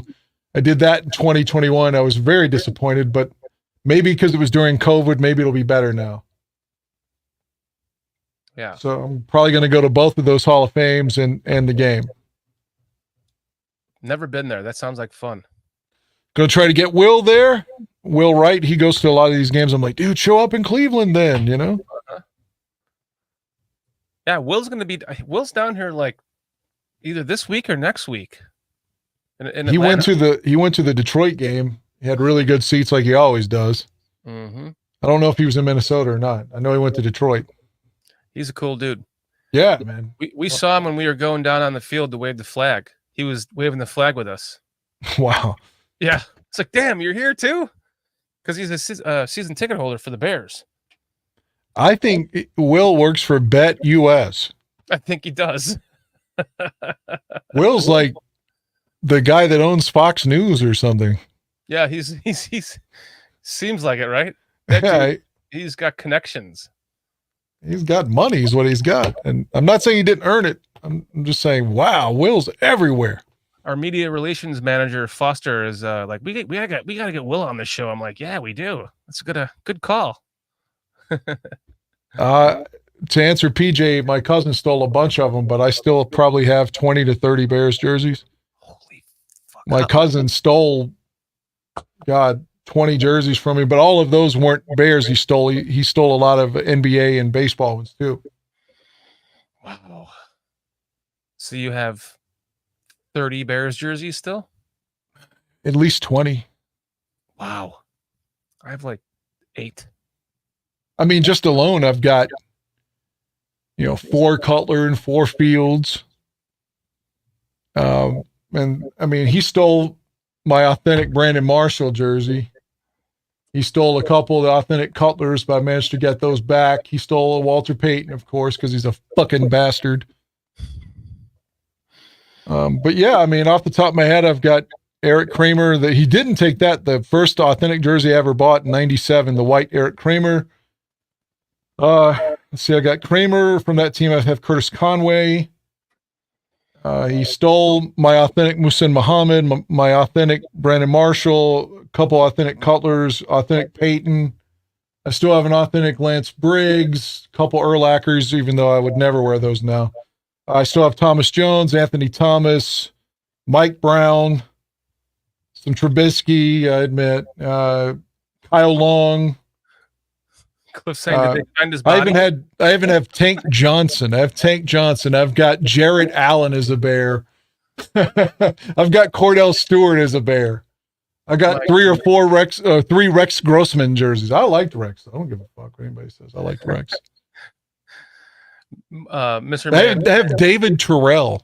David Terrell. Along with, like I said, Mike Brown and Anthony Thomas and Thomas Jones. My uncle's or my aunt's boyfriend was David Terrell's mailman for like ever. And he said he's actually a really nice guy. My friend Dan, another Dan, played high school basketball against David Terrell in Virginia. Wow, really? Yeah, it was like he was heat up on him the whole game. Had to play him the whole night, a superstar. Wow. I don't know how it went. He probably told me how it went. I've forgotten. But when I first met the guy, was in like 01, he goes, "Oh, you're a Bears fan, huh?" Or maybe I meant to. He's like, "That guy David Terrell that you drafted, I played him 1-on-1 in high school." Will Bierman saying, Dan A wonders where all his cash went. The NFL loves people like you. Oh, I agree, man. I've spent way too much money on jerseys. You're right. No shit, because, I mean, then you buy a jersey and it ends up being a Cordell Stewart jersey. You're like, fuck, why did I buy this jersey? I bought man, because I'm not going to say Cordell ever looked like Fields did last year running, but Cordell did some good things with Pittsburgh, and I was hoping that the 03 Bears, I was like, man, he's got a lot of athleticism. I had high hopes for Cordell. All right, I'll admit it. Rich was saying those jerseys are as worthless as Mr. Shorty's sperm. I've got Jim McMahon too, and that's certainly not worthless. I appreciate the insult. Thank you, Retro. What'd you say? You have Jim McMahon's jersey? Yeah, I've got the blue one and the white one. I would hope so. If you said you didn't have the blue and white one of Jim McMahon, I'd be No, I've got the blue one and the white one, 2 of them. That's what I meant. If you didn't have one of each, I'd be severely disappointed in you, man. Oh, okay. Jim McMahon's the reason why you became a Bears fan. That is so true. Sean Salisbury has promised me a Jim McMahon interview because he's like best friends with him. So I hope it goes better than mine did. Oh, yours was great. Well, no, it wasn't. What can you do when he's open up eating a cheeseburger? And I had a sinus infection. I felt like shit. I sounded like shit. No, man, you were awesome. You were not fanboyish at all. Like you were a little bit, but you were awesome with that. The way Aldo gave you, basically control of that interview. It's just Jim McMahon. Jim McMahon is Jim McMahon. He's going to be that way with everyone. I just felt it like my Kramer one was much better. And then I didn't get to participate in Tom Zach's interview, but I had asked him a question. And he was like, "Oh, what a good question. Let me think," or whatever. And I was like, yes. Yeah. Thomas Jones liked my question too. Yeah. Yeah. Thomas Jones. God, I love Thomas Jones when he played for the Bears. Hell yeah. Dan, do you have a Honda Elite scooter or a gotcha gun? What is a gotcha gun? I don't have either. What is the gotcha gun? Sounds like something Sarah Palin would have endorsed, though. Gotcha. When she's sucking off Glenn Rice. True story. Look it up if you don't believe me. Love Glenn Rice. We just hit an hour and a half even. Let's wrap this shit up on that. That's perfect. Last question. Oh, another real quick, and I'll lead to my last. Another jersey I had, Jordan Howard. If you were with the team we have now, excluding Fields, because he's an obvious, if you had to buy a jersey tonight and you had the money was no object, but you wanted a new jersey right now, as soon as we get off there, who would you buy? Devin Hester. I meant from the current team. Oh. Sweat, maybe? I wouldn't, because I would wait until I know they're going to be worthy of owning a jersey for the rest of my life for that much money. I guess that's true. I mean, like my Rashaan Salam jersey that is now 2-0 on the season.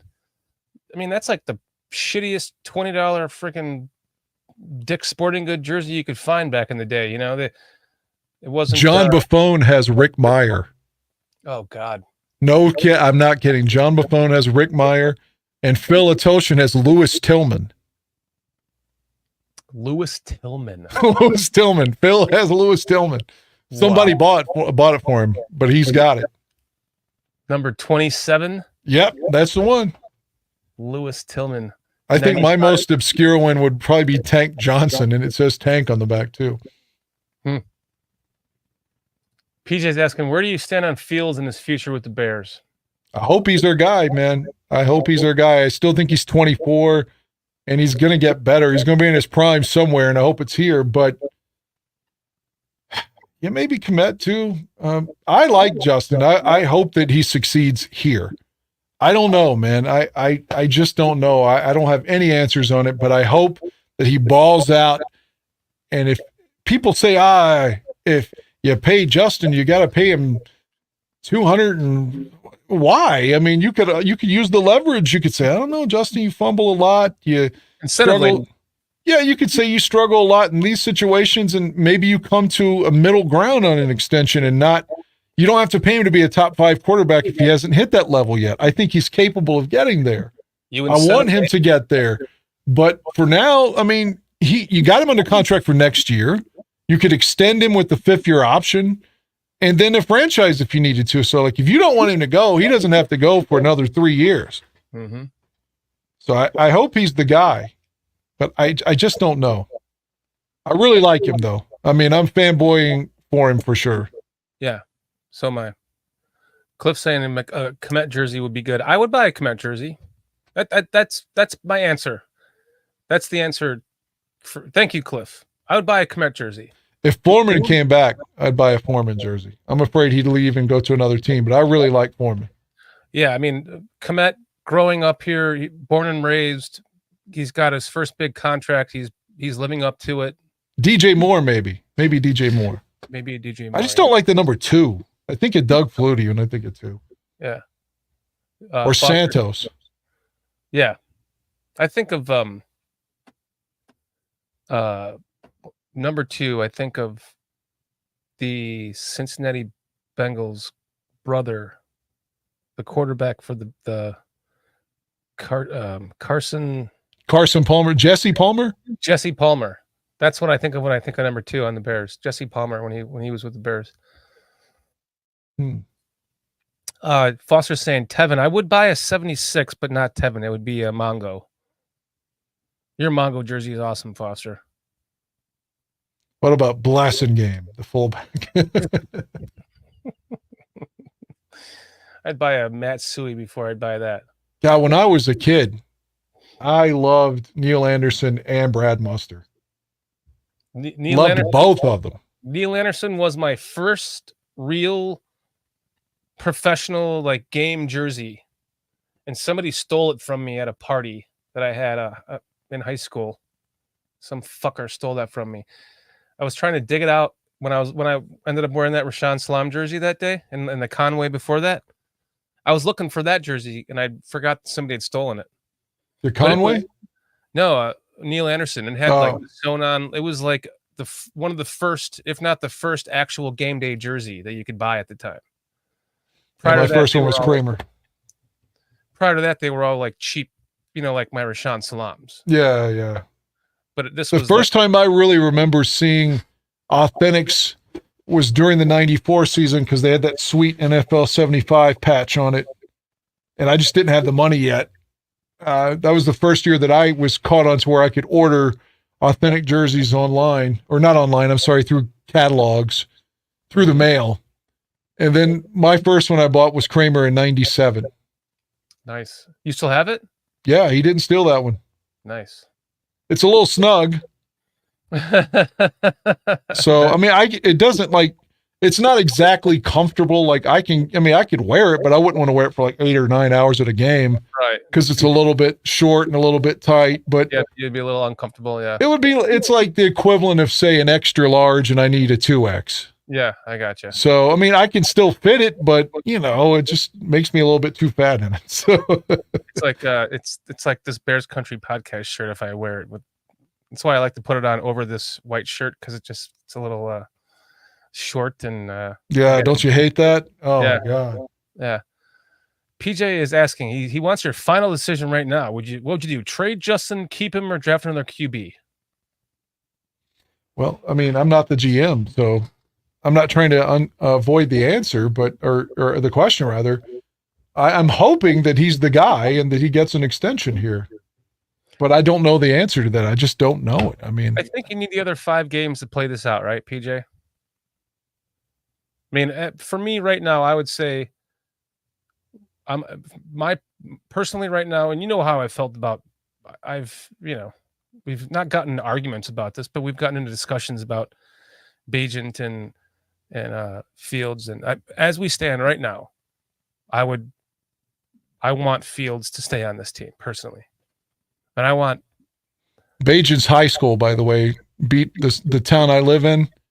They just won the state title game again against the team I live in, or the town I live in. But it's like he played at Martinsburg. His high school's won like 10 or 11 championships since 2000. Wow, really? Yeah, so he came from a powerhouse. He's right on the cusp of where he grew up. He was close to like DC and Maryland and West Virginia and Ohio. They're all like right there together. So it's like he was from, if you were going to be from West Virginia, that's the most advantageous part of the state to be in for sure. We were getting our car worked on, and at the mechanic shop, the guy seems to be wearing a Bears hat, and he's like, "Hey, so what do you think about Tyson Bagent?" I'm like, I like him. Like I was kind of thrown off by him. Like, yeah, I like him. Like I think he's got excellent footwork. His release. He seems to have all the intangibles. He just needs to develop. And he's like, I went to the same school as him. He played running back for Shepherd, like 15 years ago or something. And I was like, oh wow, that's pretty cool. So he was all psyched for the Tyson Bagent hype that was going on from a small school that he went to. It was pretty cool. I mean, Bagent, he's got a 3-year deal, so I like him as our backup. 4-year deal. Is it 4? No, wait, is it? I thought he signed a 3-year deal. Yeah, either way, he's under contract for a couple of years. I was thinking he was drafted. You're right. It might be only 3. I like him as the backup. It makes me feel like for the first time since Josh McCown that we have some way we could rely on if we needed a victory. I agree. Because, I mean, did you have confidence in Chase Daniel? I sure as fuck didn't. I didn't have any confidence in Andy Dalton. Maybe Foles. Foles I had a little bit of confidence in, but still, I like him as the backup is what I'm saying. I do too. I think that to have someone come in undrafted like that, take over the second string position, play that well in a game where Justin goes down. Justin's playing style kind of, for me, it almost seems like you can kind of count on an injury every year at some point, because it's been that way since his first year. So, we can kind of assume that he will miss a game or two, and it'd be nice to have someone like Bagent that could step in and win a game or two, Well, I think, I agree with you. And I just think that Fields' injury this year was bad luck, just the way he landed on his thumb and stuff. I mean, that's not something, he wasn't playing reckless when he's getting sacked there. I think that he just had bad luck this year, is what I'm saying. But hopefully he starts the rest of the way, all 5 of them, gets some wins, and at least makes the decision tough. If the Bears really do want to move on from it, I want them to be sweating and dreading what their decision's going to be. I don't want it to be easy for them. I don't want them to think, oh, we know we're going with Caleb or another North Carolina quarterback, which remember the last one didn't work out well for us. So, yeah, I'd hate to be Carolina. God, listen to this. The backup for Cincinnati tonight, Jake Browning, is 32 of 37 for 354 yards and 2 touchdowns. Holy shit. Wow. Yeah, wow. James Ford, yeah, Burrow. Message, he's been hurt every year too. Yeah, and then no one ever criticizes him for it. Swifty. Oh, we're not talking about drafting the QB when I got here, are we? No, we're not. We're actually answering PJ's question about stick with Fields or not. Again, I'm a Fields fan. I don't know how many times I have to say that. Yeah, you went out and bought a jersey day one. I bought a Fields jersey 30 minutes after he got drafted. Right. The night of. Yeah. So I got the white one immediately. I guess I would explain it, right, Swifty? Kind of haven't seen you in a while. I wondered if it was the Bajan talk. I'm like, I bet Swifty's pissed at me for saying nice things about Bajan, thinking I'm hating on Justin, which I never was. But no, it was nice to see Bajan come in, play a couple of games, and then you get to see the difference when Justin comes back. Night and day. Night and day. Arm strength. I mean, he was even, some of the shit we were talking about, he seemed to like, just the ball seemed to be coming out of his hand quicker. I thought he played fucking fantastic the last 2 games. And we didn't lose because of him. No, he played well enough to beat Detroit for sure. Yeah. And again, we didn't score enough points against Minnesota. I get it. Didn't get any touchdowns. I get it. He fumbled twice. I get it. But he got the win. Mm-hmm. At the end of the day, he got the win. And ironically, the last time the Bears won by only field goals, I watched that game too in 1993 when they beat Atlanta 6-0. I watched that game live. Mm-hmm.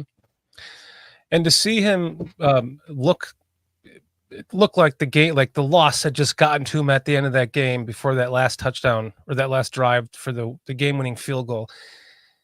To see like kind of look in his face at the end of that game, he looked like he was like, damn, like he needed that. Are we gonna fucking pull out a win when we should be winning? Like that losing was getting to him, and then to have that strike to get into field goal position to win the game, that said it all. That was a beautiful pass by Fields. And when Santos didn't miss it, I said, thank God. Because he'd already missed one that night. And I know he hit one from 55, but he missed one like 48 or something. I know that one was much shorter. But I was like, man, Santos is better outside than he is in the dome. So he missed one in New Orleans. I'm like, please don't miss this. Because Justin's done everything right and got you back in the field. But if he misses, they're going to blame Fields for the loss. Yes. Yes. Thankfully, he didn't miss. A fucking win is a win. You go back and look.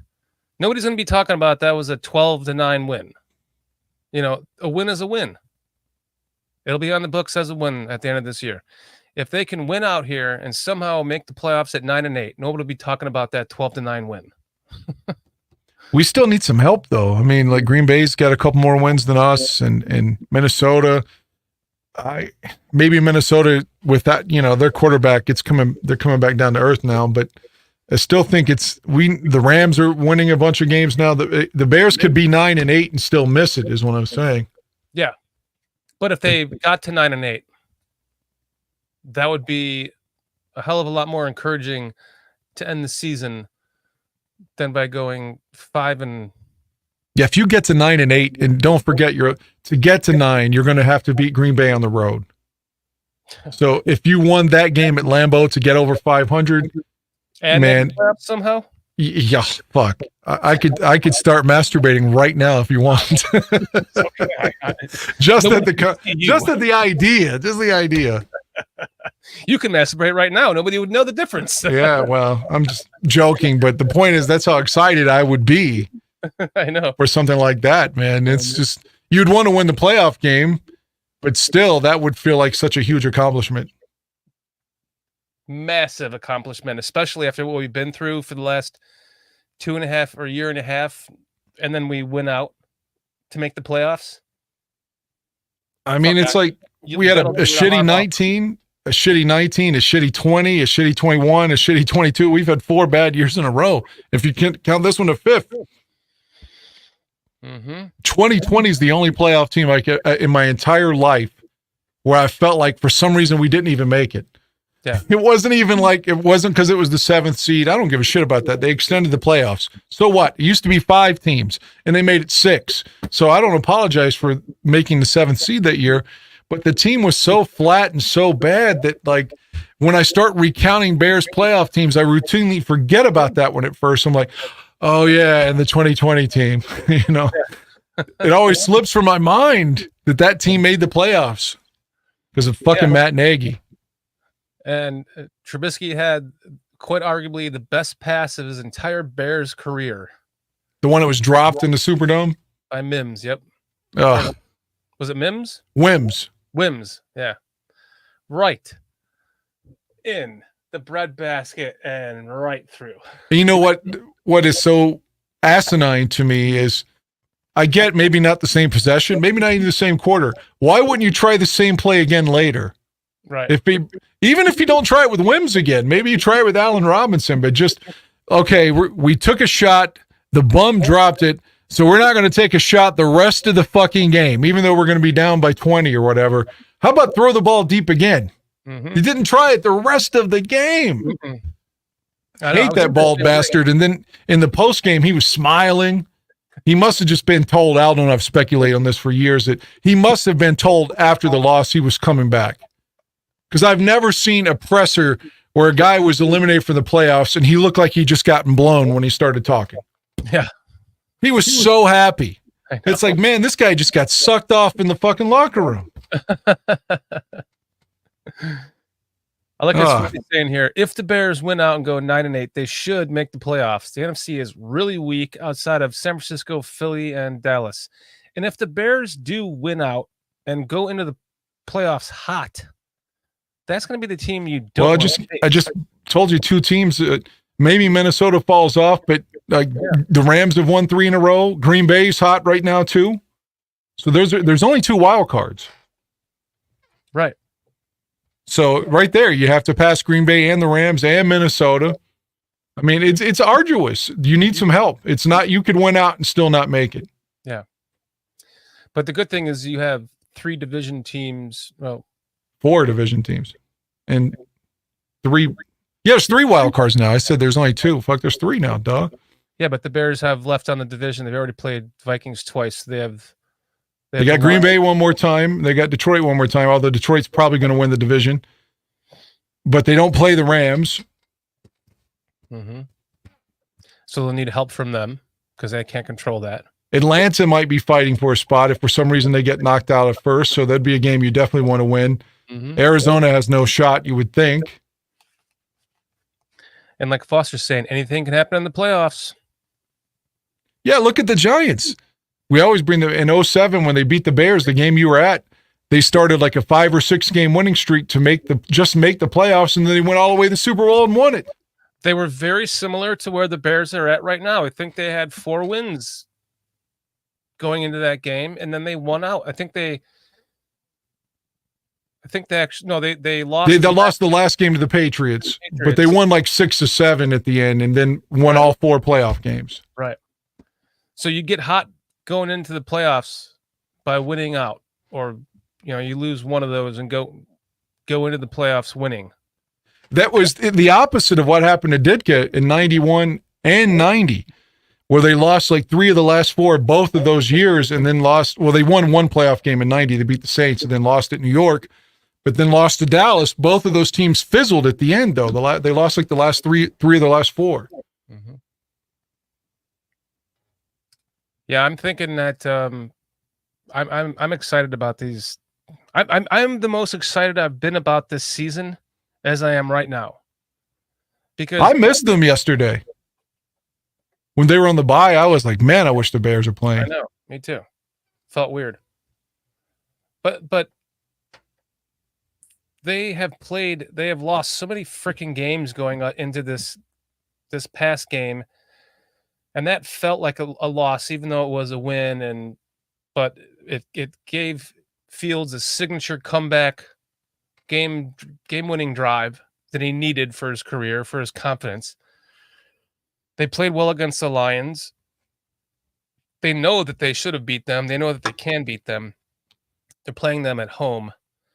I feel like the Lions have kind of shown all their cards. I think that they can beat the Lions.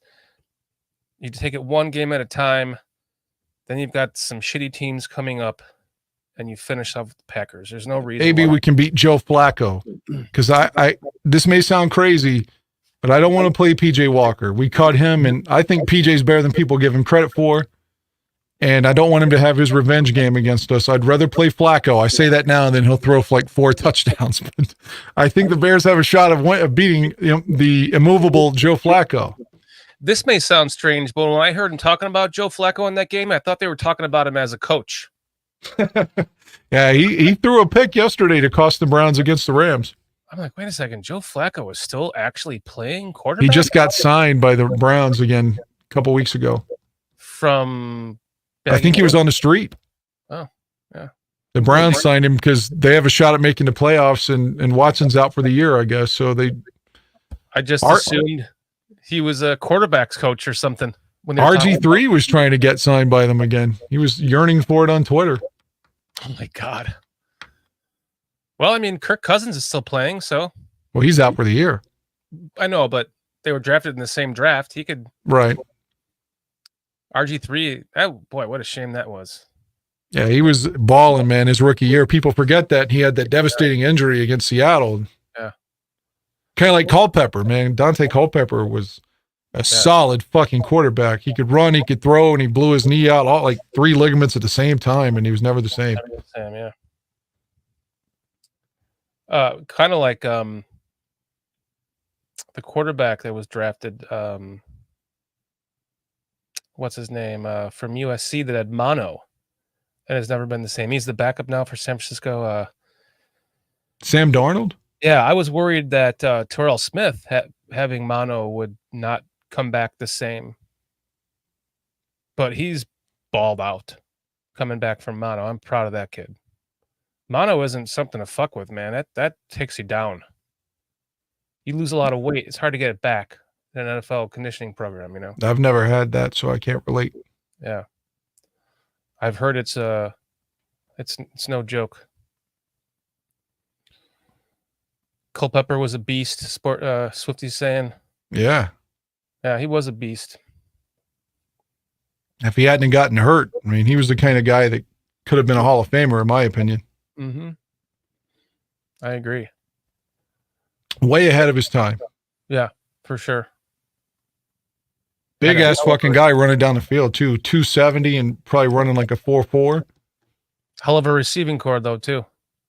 Oh yeah, Moss and Jake Reed's already gone by the time Carter's gone too. But I guess they had Nate Burleson and Carter was still there when they lost that title game to the Giants. Man, they lost like 40-3 when the Giants lost to Baltimore in the Super Bowl. I thought for sure Minnesota was going to the Super Bowl that game. And they just went to New York and got clobbered. I was like, what the fuck is that? I didn't watch that game. I turned it on in the fourth quarter, just assuming Minnesota, I was going to be mad because Minnesota won. If I had to do over again, I'd just root for the Vikings to go, I guess. But at the time, I was bitter and wanted the Giants to win. As a Bear fan. I was so happy when the Falcons beat them 2 years before, too. Yeah. And I called it, man, because the whole game, Pat Summerall said, Gary Anderson hasn't missed a field goal all season. I told my friend Michael then, I was like, Gary Anderson is going to miss a field goal at the end of this game. I bet my life on it. And sure enough, he did. And then the other Anderson, Morton Anderson, kicked the Falcons into the Super Bowl. Yeah. With was that Chris Chandler? Yeah, future Bear. Yeah. And don't forget, they were 14-2 that year. Everyone act like the Falcons were 7-9 or something. Yeah. Minnesota was 15-1, but Atlanta was 14-2 with the Dirty Bird. Yep. I think you're right too, Swifty. It was Culpepper had Chris Carter and Randy Moss, I think, for 2 years there. Yeah, I think 01 was Carter's last year in Minnesota. Yeah. Before him, it was it Warren Moon or Randall? Warren Cunningham? Moon was there in 94, 5, 6. Randall Cunningham was there, 98, 99. Yeah, so it went. They had Jeff George in 99 as well. George had a great year in 99. Mm-hmm. Yeah, they've gotten some decent seasons out of their quarterback when they had a good team.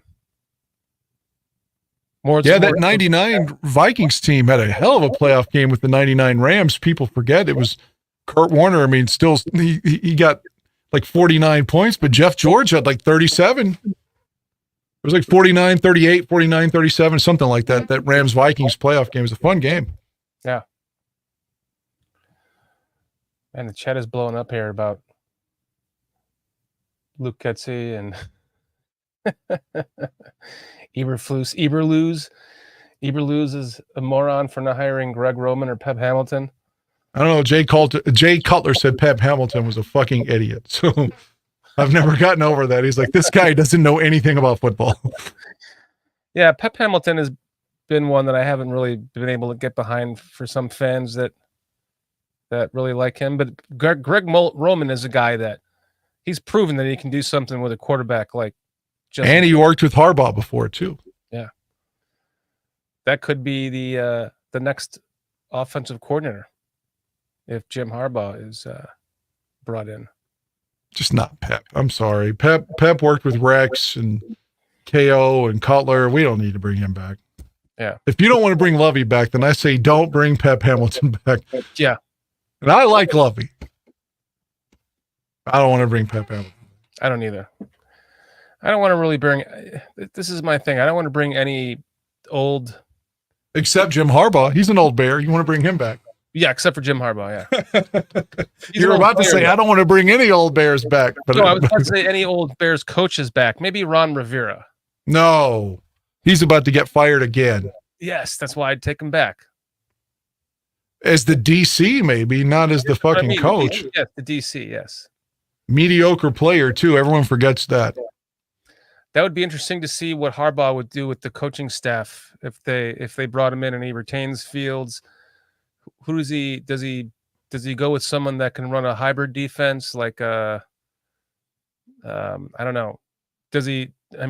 How we've even like joked around about the Bears retaining Flus and saying, hey, you want to just stick around and be the defensive coordinator? He's not going to do that. I know, of course he wouldn't, but the guy in Denver, Joseph's the only one who's ever done that, like fired and then got brought back as a coordinator. Okay, that's what I was wondering that too. Vance Joseph. Yeah, he was the Denver coach a few years ago, and he's the DC again now. Yeah, I was wondering that when I was watching that game. I was like, wasn't he the head coach? Yeah. But he wasn't like fired and brought back as the defensive coordinator that year. He was brought back like a couple years later after Fangio. It would be precedented, but I love what Flus is starting to do with this defense now. Just don't do whatever you did when Detroit had those two drives. Yeah. Those two drives, the defense you ran in those two drives, throw that out the window. Do that again, yeah. But I mean, the defense overall is starting to gel. They're starting to play better. The youngsters are playing better. It's starting to kind of come together for everybody. And that's what's the exciting thing about thinking that we could possibly win this out. That'd be amazing. Sensational.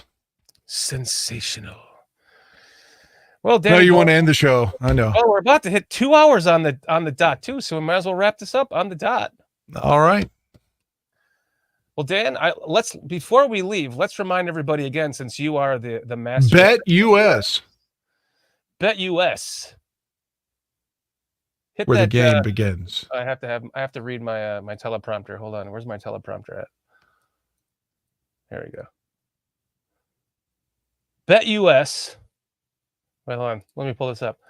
Get 125% bonus on every sports bettor's favorite book. They have a bunch of great perks as well as exceptional service. Use the link in the description to get 125% sign-up bonus. Place your sports bets with BetUS. That link is in the description to the show as well as the description to the channel. If you guys do bet, please use that link. You will help to support the channel. Thank you guys so much. Mayhem, Cliff Victoria, Retro, PJ, Swifty hanging out with us tonight. Mo Bierman, Mark Kazak, PJ's in the house tonight. Foster's hanging out with us tonight. Thank you all for joining us tonight. It's been a fun show. It's been great talking to you again, Dan. I missed you for the last couple of weeks. Yep. Hopefully we'll be back with a win next Monday. We'll be talking about a big win this next Monday. I know it. We're going to be jacked up. We're going to be stoked. Make sure that you guys set your notifications. Tell your friends, like, subscribe. And thank you guys so much for watching tonight. Without you, this does not go around. Let's end this shit on a 1, 2, 3. Bears, ready? 1, 2, 3. Bears. Bears.